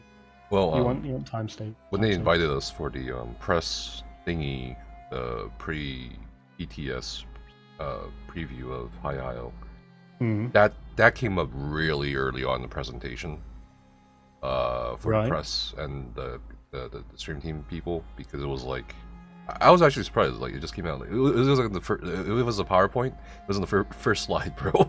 Like they very they heavily emphasize that Tales of Tribute will not have any like pay to win or like ties with the crown story shit. So, Well, it's good they did that because it people was thought you very... could buy the cards. People were worried you could buy cards. Yeah. That was the very first thing they said about the... Like, I guess a lot of online card games, you're buying like booster packs and all this kind of crap. Whereas at least Tales of Tribute, you play with each other's decks and... Yeah, I mean, honestly, when you think of card games, the first thing you think of is pay to win, right? I mean, look at Magic the Gathering, kind of, in a sense, like that is kind of pay to win, right? Yeah. By nature of the fact that you literally can't play until you buy cards. And then, right, exactly. Yeah. And the way the economy works in those type of games is whatever cards are the best cards, because it's an open economy, whatever the best deck is, naturally rises in price. So like the best decks are always like typically gonna cost more than like the worst decks. There'll be exceptions, but like if a card's really good, everyone buys it up, and the price goes up because everyone's buying it up. So it like enhances that pay to win effect a little bit.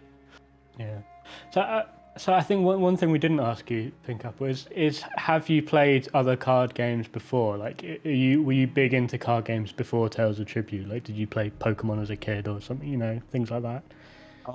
So I always liked strategical stuff. I've played Hearthstone. I played Legends of Runeterra. None of these to like a super competitive level. Just kind of like dabbling in them. I mean, I've got like rank. I've gotten the equivalent of like Rubedite in Hearthstone, which is like Legend. So like top 1,000. Which there's a lot more player base in Hearthstone. So top 1,000 like means a lot. Yeah. Of a different thing than top 1,000 in Tribute. I've gotten like. In other card games, mostly just dabbling. I played League of Legends really competitively when you're talking about competitive games. Right. I've hit like top 200 on my server there. So like I've played a lot of games competitively. When it comes to card games specifically, a broad range of just casually playing in them and kind of picking up different skills from each one. So Tales of Tribute kind of just clicked when I like put all of that together. What about physical card games? You only do... I haven't played physical card games really. I think there's like a barrier of entry, like you guys were talking about, where it's like it's expensive. I never wanted to spend like $800 on a really good Magic the Gathering deck or anything like that. Whereas like I could sit down and play Tales of Tribute. I don't have to pay anything at all. And the other thing is like you could talk about how this is a pro or a con, but it is really cool that instead of making a deck in Tales of Tribute, you're making the deck in the game. And I think like they could do a lot to like enhance that effect, but like every game is so different that like I said it in the interview and like it sounded like a little cheesy, but it's so true. It's like you don't know what you're gonna play when you get into the game. Like every game's different. You don't know how a match is gonna go until it plays out. Like you sit down with someone to let's play Tales of Tribute, you have no idea what's gonna happen, which is like pretty cool. Yeah, like it's up until you draw that first card, it's pretty much even. Kind of. You can't go into it with an overpowered deck and just beat your opponent. Yeah, it definitely rewards a amount of like flexibility of being like, okay, this game is really different from my usual matches. I'm gonna have to play this a little differently. Yeah. You don't get to use the same strategy every time.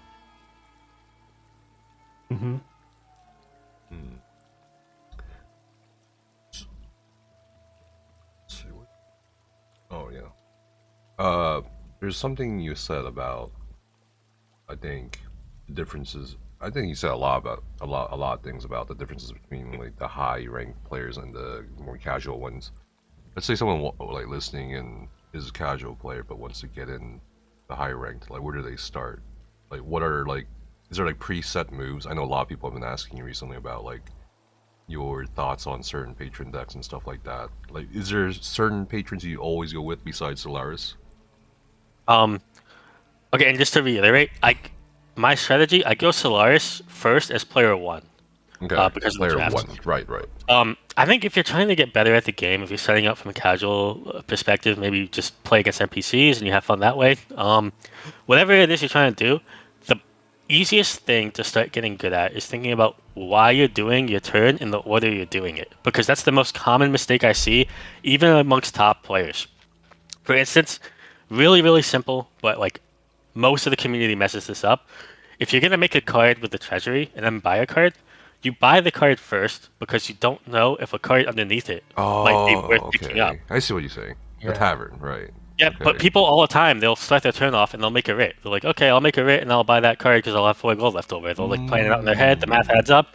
But for instance, maybe you buy that 4 cost card and then the 2 gold you used to make a writ, you could buy a scrying globe instead that just pops up underneath it. So like Okay.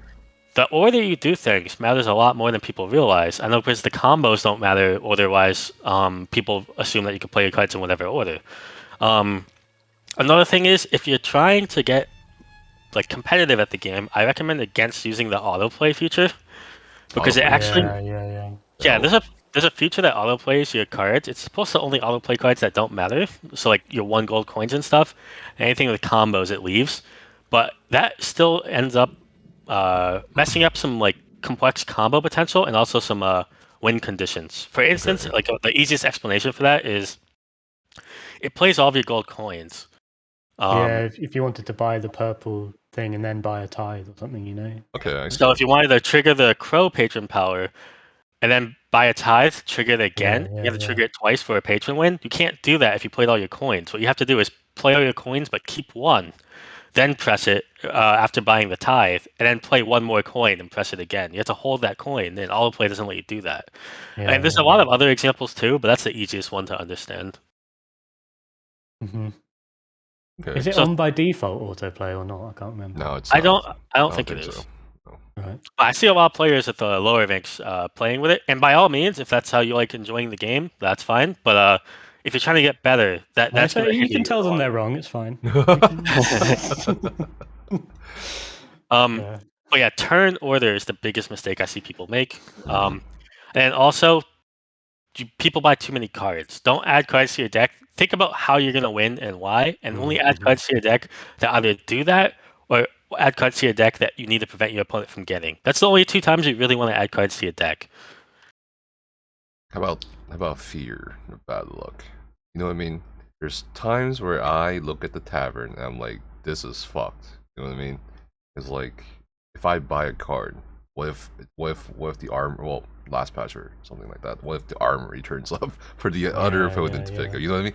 How do you do that? Like, do you just not interact with the tavern at all, or just take your risk for the biscuit, risk it for the biscuit? You know. So I'm gonna try my best here, but Tribute is like a super contextual game that really depends on like what happened in the previous 4 turns, like how I'm gonna play out that turn. So overall, I will say like you're gonna lose games from luck. Like I lose games from luck all the time. Sometimes you get unlucky, and it's good to not be results oriented. You don't want to be like, oh, I played 2 matches of the blue deck and I lost both of them because I couldn't keep up with this. That doesn't mean that like you're gonna lose every game with the blue deck. You know, sometimes in card games you just get unlucky, and sometimes you get super lucky. When it comes to like those frozen tavern states, I think that's one of like the more skill gaps in the game. I guess the really good players can navigate those situations a little bit better, and like I said earlier in the podcast, if you're in a really bad spot, the best thing you can do is play assuming you're going to get lucky. Like, think about what the best case scenario could happen for you to win the game if you're really far behind, and just play like it's going to happen, even if it's unrealistic. Because, like, if you have a 5% chance to win doing something, that's better than 0, right? So, like, if you're like, okay, it's really unlikely for me to get those double ties to show up, but if that's the only way you can win this game, invest all of your, like, potential into that. Like, don't spend gold buying, like, expensive cards that you're probably never gonna draw anyways. Like only buy cheap cards and try to get those tides to show up. Press your patron power every turn, even if it's not an optimal use of it, just because you're trying to win through a patron victory. Same thing with like if you're going against Organum, for instance, a lot of people like struggle against when Organum gets really strong power cards at the start of the game. It's really hard to come back by.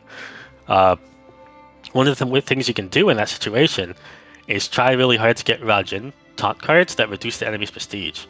Because if you could slow down their prestige enough, you can actually just negate their entire deck. Because they have to deal with the prestige reduction and then also kill the agent. So it's like, yeah. basically, if you're in that situation, just try to like get the exact right cards you need no matter what. And even if it's not going to happen, like most of the time, when it does happen, you won the game you would have otherwise lost. Yeah.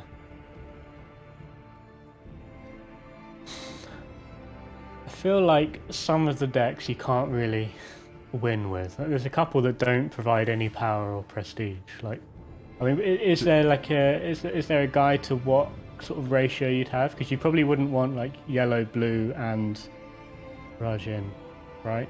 This is where that situation comes into play where we talked about there's no draft advantage by picking counters and synergy necessarily.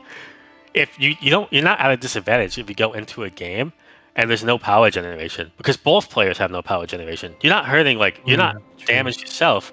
Both players have to play under that situation. So you could really play with whatever decks you enjoy playing with the most, and there's not going to be a problem of like I have no prestige gain, because like if there's no prestige gain in the match, if it's a really slow match with like high economy and like really long combos, like late game and stuff like that, with like lots of like prestige reduction with Rajin or bewilderment cards, that's both players experiencing that, not just you. So it's more about finding the win condition for the draft. So it's like, if there's no power involved, how are you going to win? Is Halalu in the game? Because if so, you can buy expensive cards and sacrifice it. If it's not in the game, maybe you're going to win with the Crow patron power, you know? Like, you just find the best way, have a game plan for like the draft. That's the most important thing for being competitive, I'd say, is go into the match trying to understand how you want to win and how does the opponent want to win. And if you want to take it a step further, you think about how can the opponent stop me from doing that and how can I stop my opponent from doing that. So like look at the win conditions and like how you can prevent those win conditions. Yeah. I mean, will you always try and balance the... Will you always try and include like a power or a prestige deck in there? Or is it just completely contextual? It basically, like I said, my draft strategy is purely based off like if I'm player 1 and player 2. If I'm player 2, I try to get good 6-cost cards into the game because player 1 can never afford a 6-cost card, but I might be able to. If I'm player 1, I try and get good 4-cost cards in the game because I can afford 4-cost cards every time. So it's nothing about like having to balance it out because like again, that's for both players. Like so it's never actually an inherent disadvantage for you. It's just the way the game is for everyone. Like it's equal footing. Yeah, it'll just make the game longer or shorter, but not necessarily advantage on one way. Yeah. A lot of people have said though that you have a statistically higher chance of winning if you're player 1. Which I don't know about. Well, you think so? It's extremely apparent, at least at high levels of play. Like it's pretty much not even like an opinion. At high levels of play, again, at low levels of play, it might be a little different. I know a lot of people like starting with the 6 gold, but player 1 has such a massive advantage in so many ways. One is they have the advantage in the draft in the first place because they get first and last selection, and mainly the last selection is important. Being able to like, based off what they do, you can react, which is like an advantage. Not a lot of people know like all the like complicated aspects of that you can take advantage of, but that isn't a part of their advantage. And the main advantage, obviously, is buying the cards from the opening board. You get like first move on all of like the really strong low-cost cards that are in the game right now. There's cards that snowball your economy really, really good. Like Luxury Exports is an insane one. For 2 gold, it gives 3 gold. So like it gives more gold than it costs. And player 1 always gets that if they want it. Like there's no way player 2 can ever get it because player 1 is guaranteed to be able to afford it. So if they want it, they get it. That's a huge advantage. And then another advantage is player one is always one turn ahead, which I don't think is something people think about. But like you always have the priority on like winning essentially. You're always one turn ahead of the opponent, and the way that plays out too, you get to cycle your deck first. So if I buy a card and you buy a card, then the next one we both buy cards again, the decks cycle, and you get to play with the new cards. So player one always gets to play with the new cards first. So even if both players got the exact same strength of cards, if both players got Grand Larceny, like a really, really OP card, right? If both players get that, player one gets the first chance to use it. Because their deck cycles first. So you have the draft advantage, you have the fact that you buy from the opening board first, and you have the fact that you're always one turn ahead and you get to play with a cycled deck faster. And all three of these things like compile into just like a massive advantage for player one, at least in high level gameplay. Is there a way to like counteract that?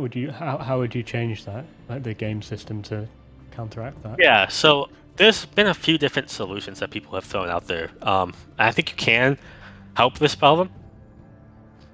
The problem is doing it in a way that's easy to understand and translates well to like the casual player base.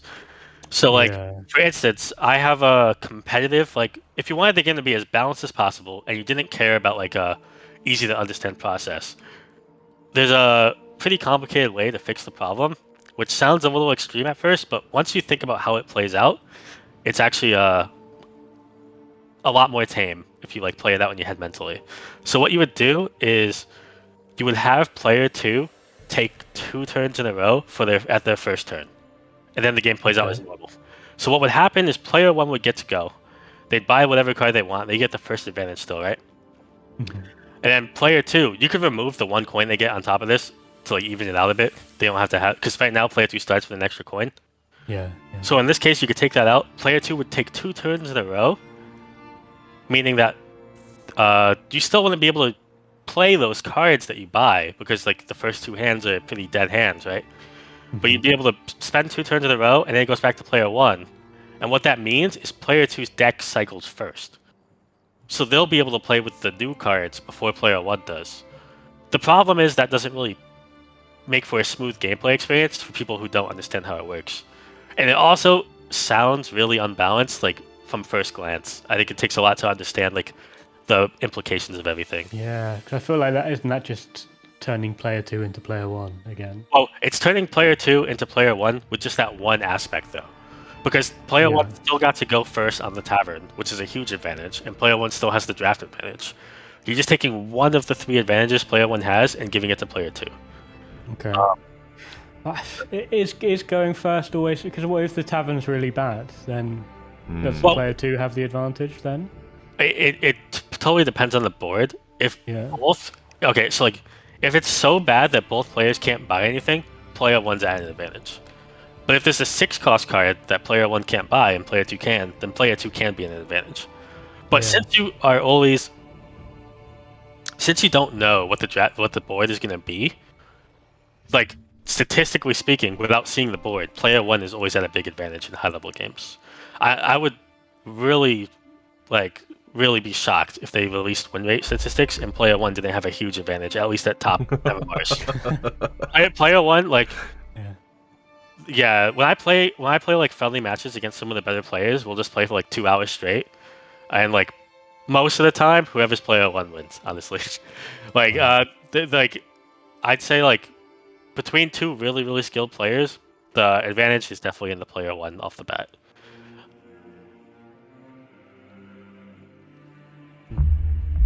Some easier ways to fix that is some people have said give player 2 coins instead of 1, but I think that actually like is a lot more complicated because then they can buy 7-cost cards at the start. So like I don't really like that solution because like 7-cost cards are really really strong. Some of them, like if you get a currency exchange turn 1, like you're probably winning the game. So I don't like that solution too much. There's been I've heard people talk about making it so you start the game with a writ in your deck instead of starting with 1 gold extra. So you'd only have 5 gold, but you could have a writ already in play. And I think that's a smoother solution, but still has some problems, because then player 2 would eventually get 8-cost cards, like without contest from player 1, because they would be able to have an extra writ. I don't know how they want to handle it because my solution, like I said, I don't think it provides a smooth gameplay experience. Like I probably wouldn't add it to the game, but I think it makes the game more balanced than anything else I've seen so far. So I really hope that they can figure something out too, or someone else in the community comes up with a better solution. Because at high level games, player 1 is definitely at a clear advantage, and it feels pretty bad if you get player 2 a lot of times in a row. Yeah. Well, fingers crossed. I mean, all the updates so far have been in the right direction, so I feel like it definitely could be on the card, so to speak. Okay. All right. Well, I don't know where to go after that one. Let's just close the stream now. It's just Okay. Yeah, I don't know. Is there anything we haven't talked about for Tales Review? I mean, like, how about the mount, bro? Yeah, I'm anything serious. cosmetic at all. like a horse made of cards or something. No, well, come on. So, I don't know. Maybe not mount. I don't know. A pet. You could have like a pet, like a black feather brigand pet or something, you know, like A pet. Yes. Yeah. I do want to stress that the biggest concern most of the higher level players have is with that leaderboard functionality. So like if they could get one thing, it would definitely be shifting the way the leaderboard works, and like so people feel incentivized to queue up again because they feel really disheartened queuing up, and like only a handful of like the really invested players like kind of grind past like the Rubedite rank, honestly. Right. Speaking Yeah. of, yeah, I do like those trophies they put out for each tier. Oh yes, yeah, they're cute. And I didn't realize Trophies too. I would have probably played, but I didn't realize that each season gave a separate Rubedite trophy. See, a lot of players have said if you just additionally on that trophy, just etch like a number 1 or like a number 5 somewhere on the trophy based on your rank, like True. that would be like really cool and like something that you can look back on and be like, oh yeah, I got number 5 that season. Like, and it's like I feel like that wouldn't be too hard to implement. You say that. God, imagine they'd run out of item IDs. Surely you'd need like billions. Item IDs. What do you mean? Well, you can just go to, like, maybe the top maybe 10. just for like the top 10 or something. Yeah. Okay. Yeah. I don't know. I think there's two things. Right, incentives and the elo system. Yeah. What is right now? Like what's the flat amount right now if you win a game? There is no flat amount. It That's could the be one. problem. Okay, so Yeah. I just looked at the ESOU Discord. This person said, winning 0.2 games in a row. How does that happen? Typically, most of the time, if that happens, it's because of the fact that when you play against someone in Void Steel, it seems to be that you can't really gain too many points in Rubedite. The system doesn't know what to do. Okay. I can't speak for all cases, but I've seen that one come up a few times. Right. Weird. And then they lost 150 points.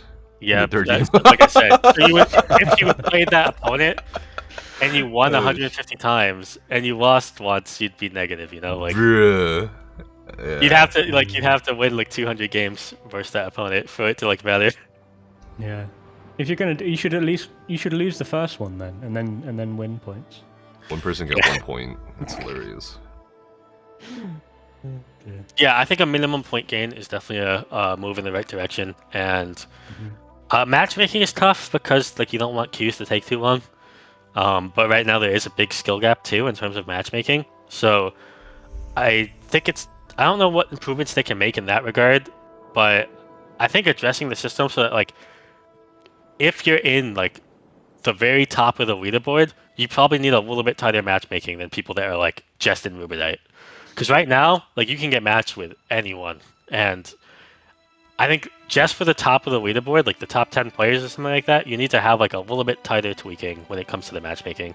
Because like it's not fun for the top 10 players, and it's not fun for like the player who just hit Rubedite to get matched into that player as well.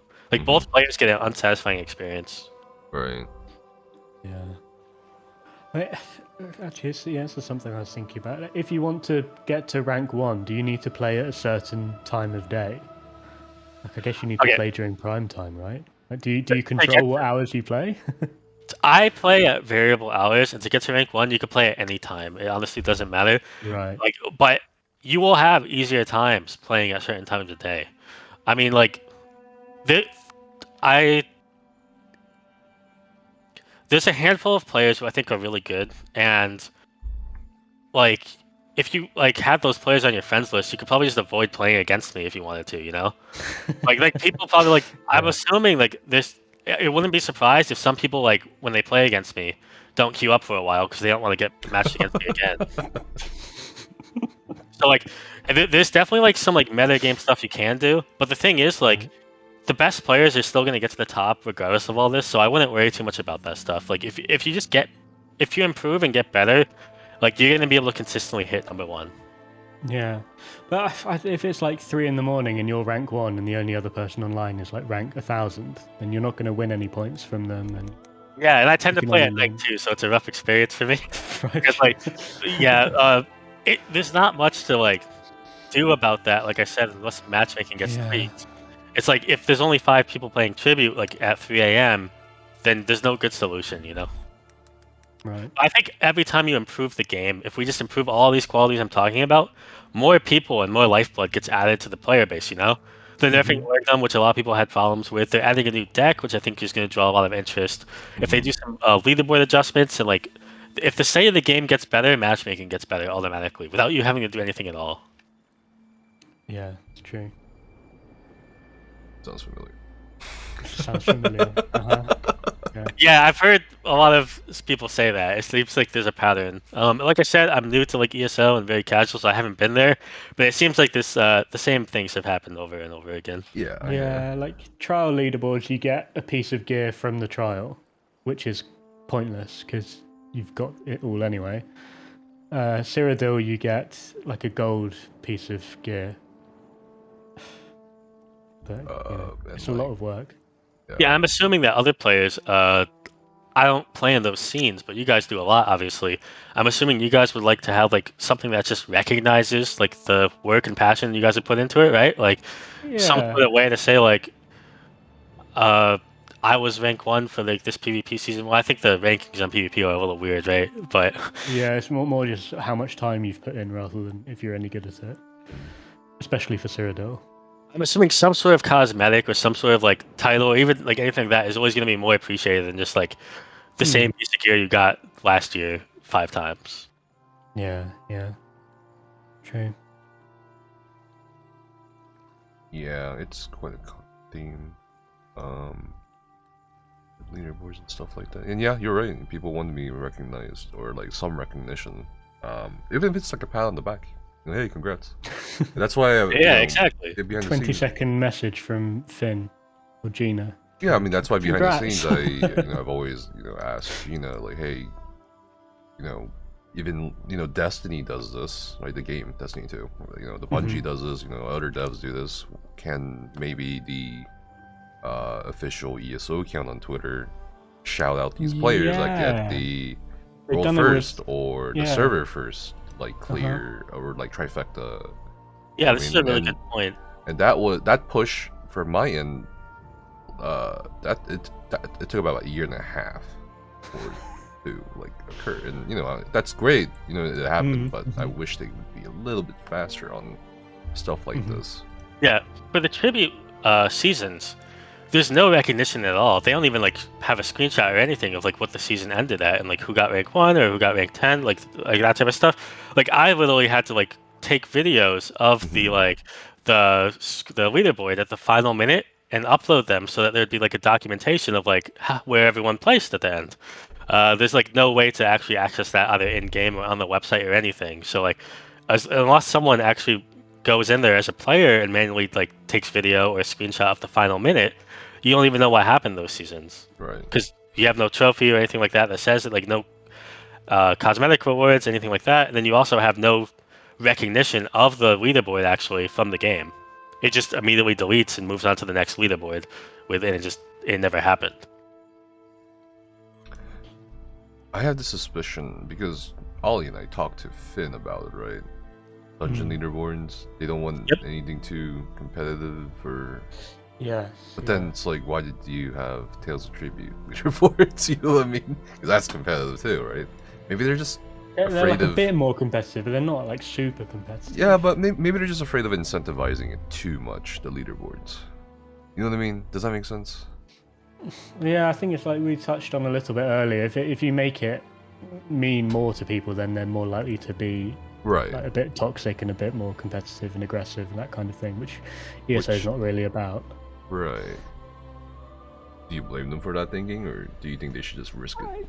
I mean, I think definitely if I was trying to manage an MMO server, I would not want angry, toxic people in it. Yeah, Like- true. Very true.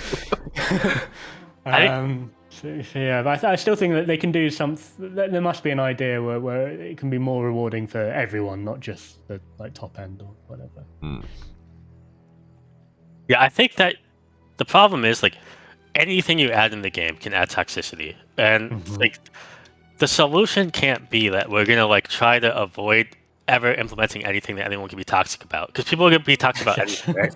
And you want to incentivize the higher end, because like as you guys I'm sure have seen with the U35 stuff, whatever the top end of the community is saying, even if it doesn't apply to other people, it's gonna trickle down, and like the general in games in general, whatever like the really like top end of the community is saying always splashes into the rest of the people eventually. And like the general feel of the game and the public atmosphere, I think really does affect the whole quality of the game. So you want to promote a healthy competitive scene. It will do justice to the casual player base as well if that's the case. It encourages people to like make more guides, it encourages people to like have more events, all that type of stuff. So there's definitely a balance to be had. I think Nefis is right that they're scared of encouraging people to win trade or encouraging people to be toxic to each other and that type of stuff. But it's just something you have to manage. You have to like be active about banning those type of activities. Like be active about like if someone is actually flaming Tales of Tribute people every time they play Tales of Tribute, like that person needs to be chat restricted probably. Like, right. They could have like a. Didn't they have? Was it in League of Legends? Like if you'd enjoyed playing with someone, you give them like a little thumbs up. Oh, yeah, that'd be cool. Something positive too, that's not a just nice... negative. Yeah. Yeah. Fun. Oh my god, I'd love to do that with that theme about like the trickle down thing. It's been quite a contentious topic, not just in ESO but also like in many other games. Recently. Oh yeah, I'm playing Final Fantasy, and it's a big topic over there right now. Is trickle down effects of the balance and high end rating. Like, yeah, there's always this tension between like the end game and like everybody else. It seems like, and then the devs are kind of like there in the middle, or like sometimes it's just kind of there. It's really interesting. I think I've seen it with like you said, Final Fantasy 14. We've seen it with ESO, Destiny 2. There's always these like huge controversies with content creators giving their opinions, and then people are like, oh no, I work 9 to 5, blah blah blah blah blah blah. And then there's Apex Legends that recently, a lot of pros weighed in on like some balancing issues, and people lambasted them because it's like, oh no, the game should be geared towards the majority, not the competitive people. So I don't know where the line falls, honestly, in terms of all this. I think it's complicated. I think there's a lot of sides to it. There's a lot of different like aspects that go into it. You have the developer side, the casual player base, that doesn't even look at media at all, so like YouTube and Reddit and Twitter and all that stuff. And you have like the really, really competitive or really, really invested in like skilled players who just they spend so much time like getting good at the game, and like you have to like think about all these different aspects. I will say like it's really, really difficult for like an MMO to balance all these things. I do think that Tribute is a little more of a unique position where it's a lot easier to, if you make leaderboard adjustments to like the top players, or if you like balance a card change and stuff like that, I think that it still lets the casual player base who plays against NPCs and just enjoys doing their dailies. I don't think you're going to negatively impact them that much. I think it's a lot less contentious than like making combat changes or for ESO and stuff like that. There's a lot easier to please both sides. Yeah, you're not going to break the whole infrastructure of the game by changing a little bit of card, doing some card balancing. We had a question earlier, when we won the questions. Can't you just skip a turn as a first player in player organized games then? Player 2 would get 2 turns in a row. Oh, I think this is referring to like when we're talking Oh about yeah. one Like advantage. No, I I mean, if you're going to do a tournament, you might be able to do that as a rule. yeah, you can, and like the same thing too applies that like since player 1 has such a big advantage, what you can do is like theoretically you could have in your tournament that the person who loses the match, if you're doing a best of series, gets to be player 1 the next time, and you would just go into the match and surrender until they get player 1. But it's just so much easier if the game actually like includes these balance things internally than to make the players like spend 15 minutes like making sure that they get the players on the right side every time, or having to like agree as a whole, like having different tournaments have different like rule sets that are that fundamental, where it's like player 1 has to skip a turn and player 2 doesn't get to use the extra coin they get in that game. Like it's a lot to keep track of. People might accidentally mess it up. Like it's just like not a very smooth solution. But it is possible indeed. Like you can agree like that against some of the more competitive players. When I've done friendly matches, sometimes if there's like a really crazy card on the board in the first game that would swing the game completely, we both just agree not to pick it up. So like you could do things like that like against friends and whatnot, but like obviously that's not going to impact my ranked grind experience, right? I'm not going to randomly pass my turn like during a ranked gameplay, and that's most of the time that you're playing. You're playing on the ladder. Yes. Yeah. So custom rule sets are interesting. I think tournaments can do that for fun, but like it's going to be really tough to get the whole competitive community to all agree to one specific thing, unless like the devs embrace it. What do you mean by the devs embracing it? Like, Like the devs actually implementing fixes of their own that are smooth and that you don't have to like manually fiddle with. Okay. Like player selection. It's so much better if they can implement a way to pick who's player 1, so that in a best of series you can alternate who's player 1. Because right now it's just like a 50-50 who's player 1 when you challenge someone, and you'd have to concede over and over until the right person gets it, and it could just be like that's why people don't do that in tournaments right now. Yeah. Okay. What's the best 2 patrons to combine in order to BM your opponent as hard as possible? Oh man, Rajin and Organum or something, isn't it? I would probably say Rajin and Red Eagle, because if you can reduce your deck to a couple Rajin cards, you can consistently make your opponent discard 4 or 5 cards every turn. I don't know if people know this is possible, but you can make your opponent discard 5 cards. And when their turn starts, they discard all their cards, and they can't do anything besides end their turn. They just have a blank board. Like they really have no actions they can take because they discarded their whole hand. So that's probably like the most like BM thing you can probably do is that. But you can also spam Rajin like bewilderments. Obviously, people do that back and forth sometimes. But I'd say discarding 5 is like the worst thing. I've seen people that's a if you could do that consistently, if you thin your deck down to the point where they're discarding 4 or 5 cards a turn, that's pretty wild. Okay. Won't they just be able to destroy all of their own like Rajin cards by using the red eagle destroy thing? Technically, but the thing is that the Red Eagle destroy cards are kind of limited in the fact that, like, so you have the agent that can destroy a card, but once I destroy the agent, it's gone. Well, once you use the bonfire, it's gone. But, like, you have an unlimited amount of times using the Rajin patron power, so it's not the best counter. What ends up being a better counter is the Sigic Order. The other problem with what you just said is if you're using Red Eagle as a counter to Rajin, every time you remove cards from your deck, like say you remove your coins, which is usually a really good move, is to remove all your coins so you draw your like big power cards more often. If you have a small deck, like say you get your deck down to 5 cards, and they add a bewilderment, that bewilderment is a huge percentage of your deck. Like you're buffing the bewilderment by making a small deck, because then like told I've had a small deck before. Yeah. I mean, you know, sometimes you can win with a small deck, you know? Yeah, it's just about what you can do with it's it. It's not the size that matters, it's it's how you use it. It's how you use it, exactly, yep. Oh, man. Alright. Is there anything you guys want to talk about? At all? Anything? I think we covered a lot. I don't know. Oh yeah, for sure. We usually talk about anything else. I mean, one time we talked about the moon landing. I see. Yeah, that was. So I mean, they're going to. Surely they're going to be bringing in more decks as well. Like, what do you think? There's other. Would you be able to predict what other kind of decks they're missing? Are there like deck flavors from other games that you think would fit with Tales of Tribute? It's actually pretty wild because I was talking to Persons of Secret, who's like a higher ranked player, and we were talking about like what deck should be added first. And we actually came up with a card that, like a patron power that removes 2 cards from the tavern. And they added a patron power that removes 2 cards from the tavern with the Druid King. Interesting. So they're listening.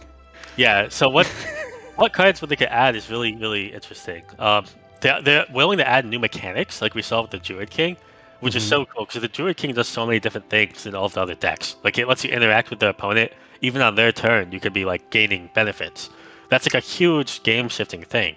So if they add stuff at that level, Tales of Tribute could be like a completely different game in a year from now.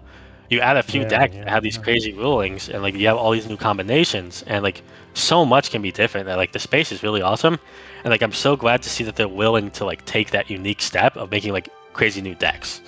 In terms of what new decks I think they could add, I think you can add. I would love to see more stuff that does let you have a little more interaction in the game, even during your opponent's turn. So like, you have to be careful because if you let you mess with the opponent's game plan too much, we have like the Organum thing now where it's not satisfying for the other player, right? So like I've seen some people say we should have cards that let you remove a card from the enemy deck, and like that's cool in theory, but it's really unfun as the player who like you got your favorite card and then it gets removed by the enemy. So there's definitely a balance to be had. I'd say I really like flexibility. So I think that the hunting is really, really awesome because like the hunting cards, you have like a gain power option usually and a utility option. I'd love to see anything that adds more variability to the game and lets you play in different styles. So like more cards that have choice, I would really like to go off of. Maybe cards that like when you draw it, you get to pick what it transforms into potentially. So like you draw a card, you'll buy a card that like has 2 options, but they're permanent options. And like when you draw that card, you can pick how you want that card to be for the rest of the game. I think that's something that could be cool. Yeah, you can make stuff evolve like in Pokemon. That'd be fun. Yeah, changing cards throughout the game. Some people have mentioned having a starter card upgrade.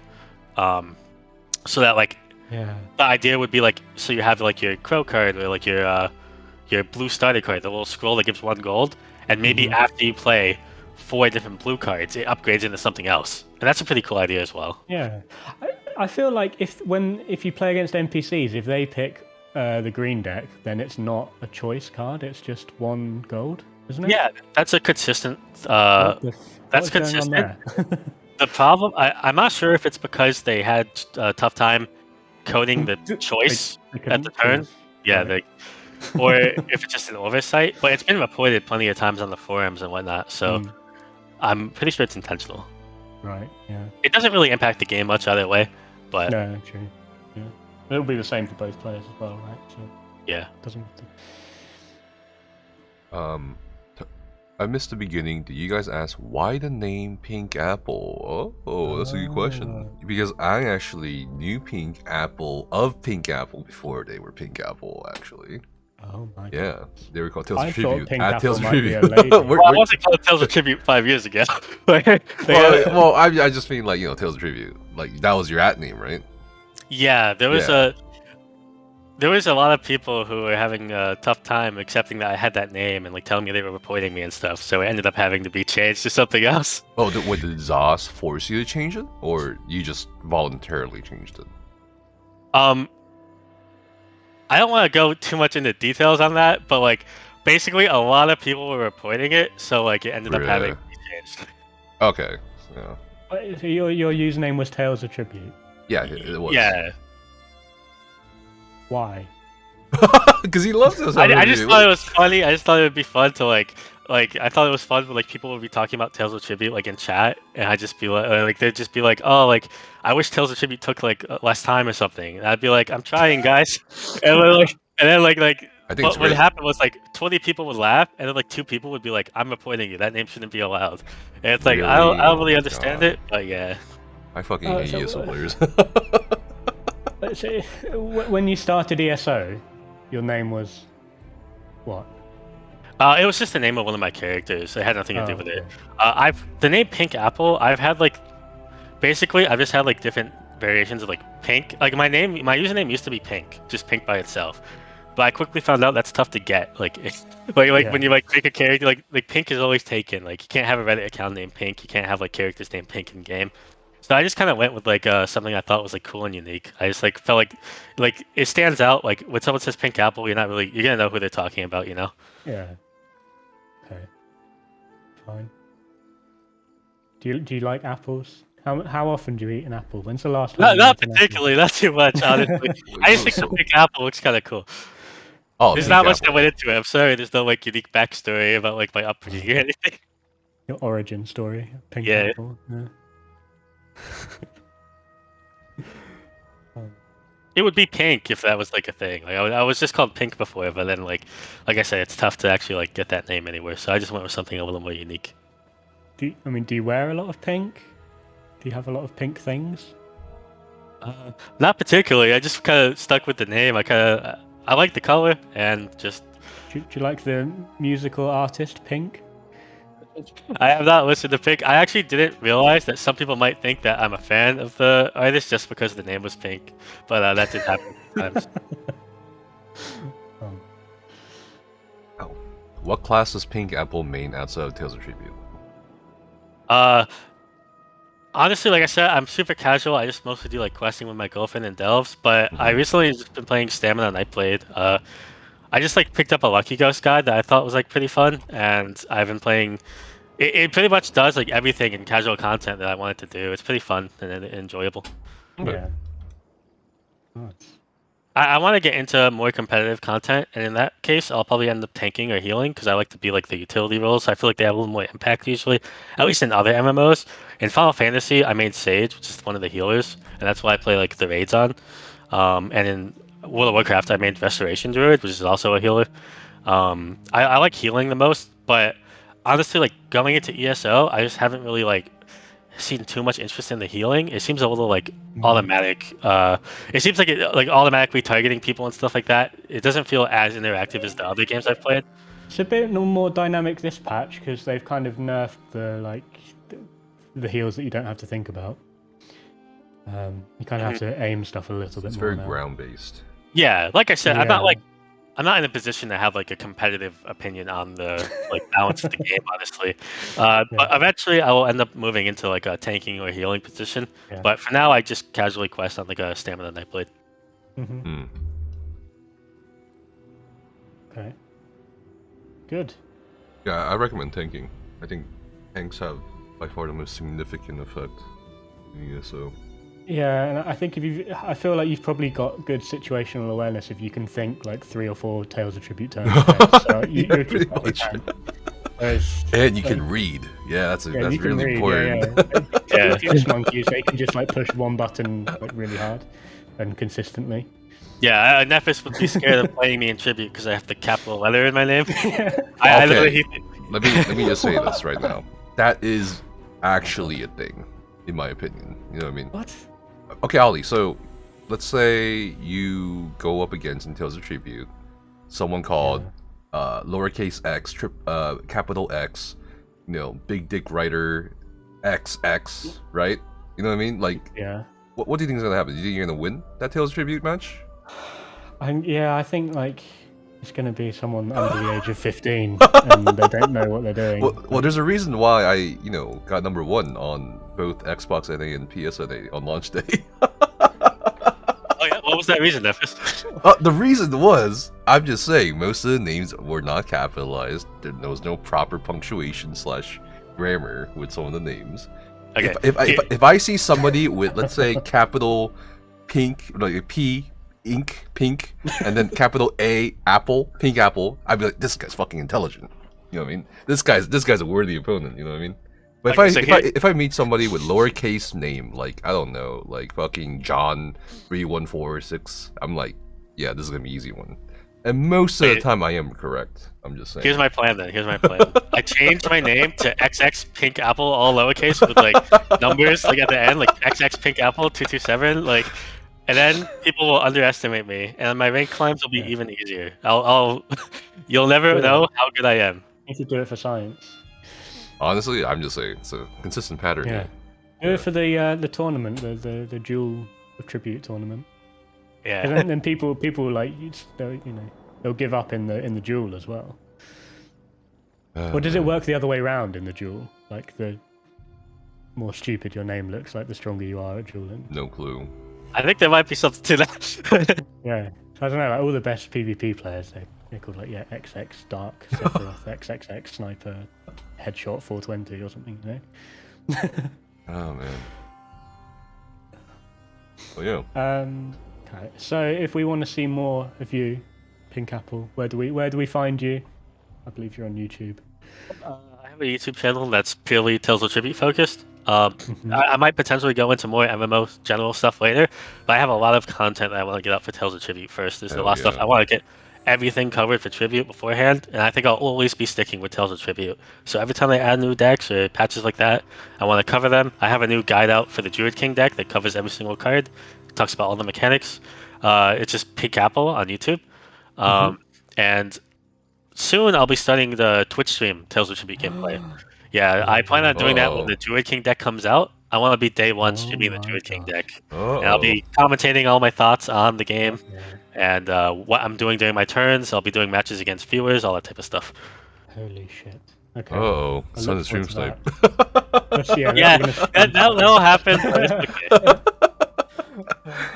Can you even stream live in? You can. Hell yeah, you can. What the heck? I got there is stream snipe. advantages to be had, but it's not as bad as other games.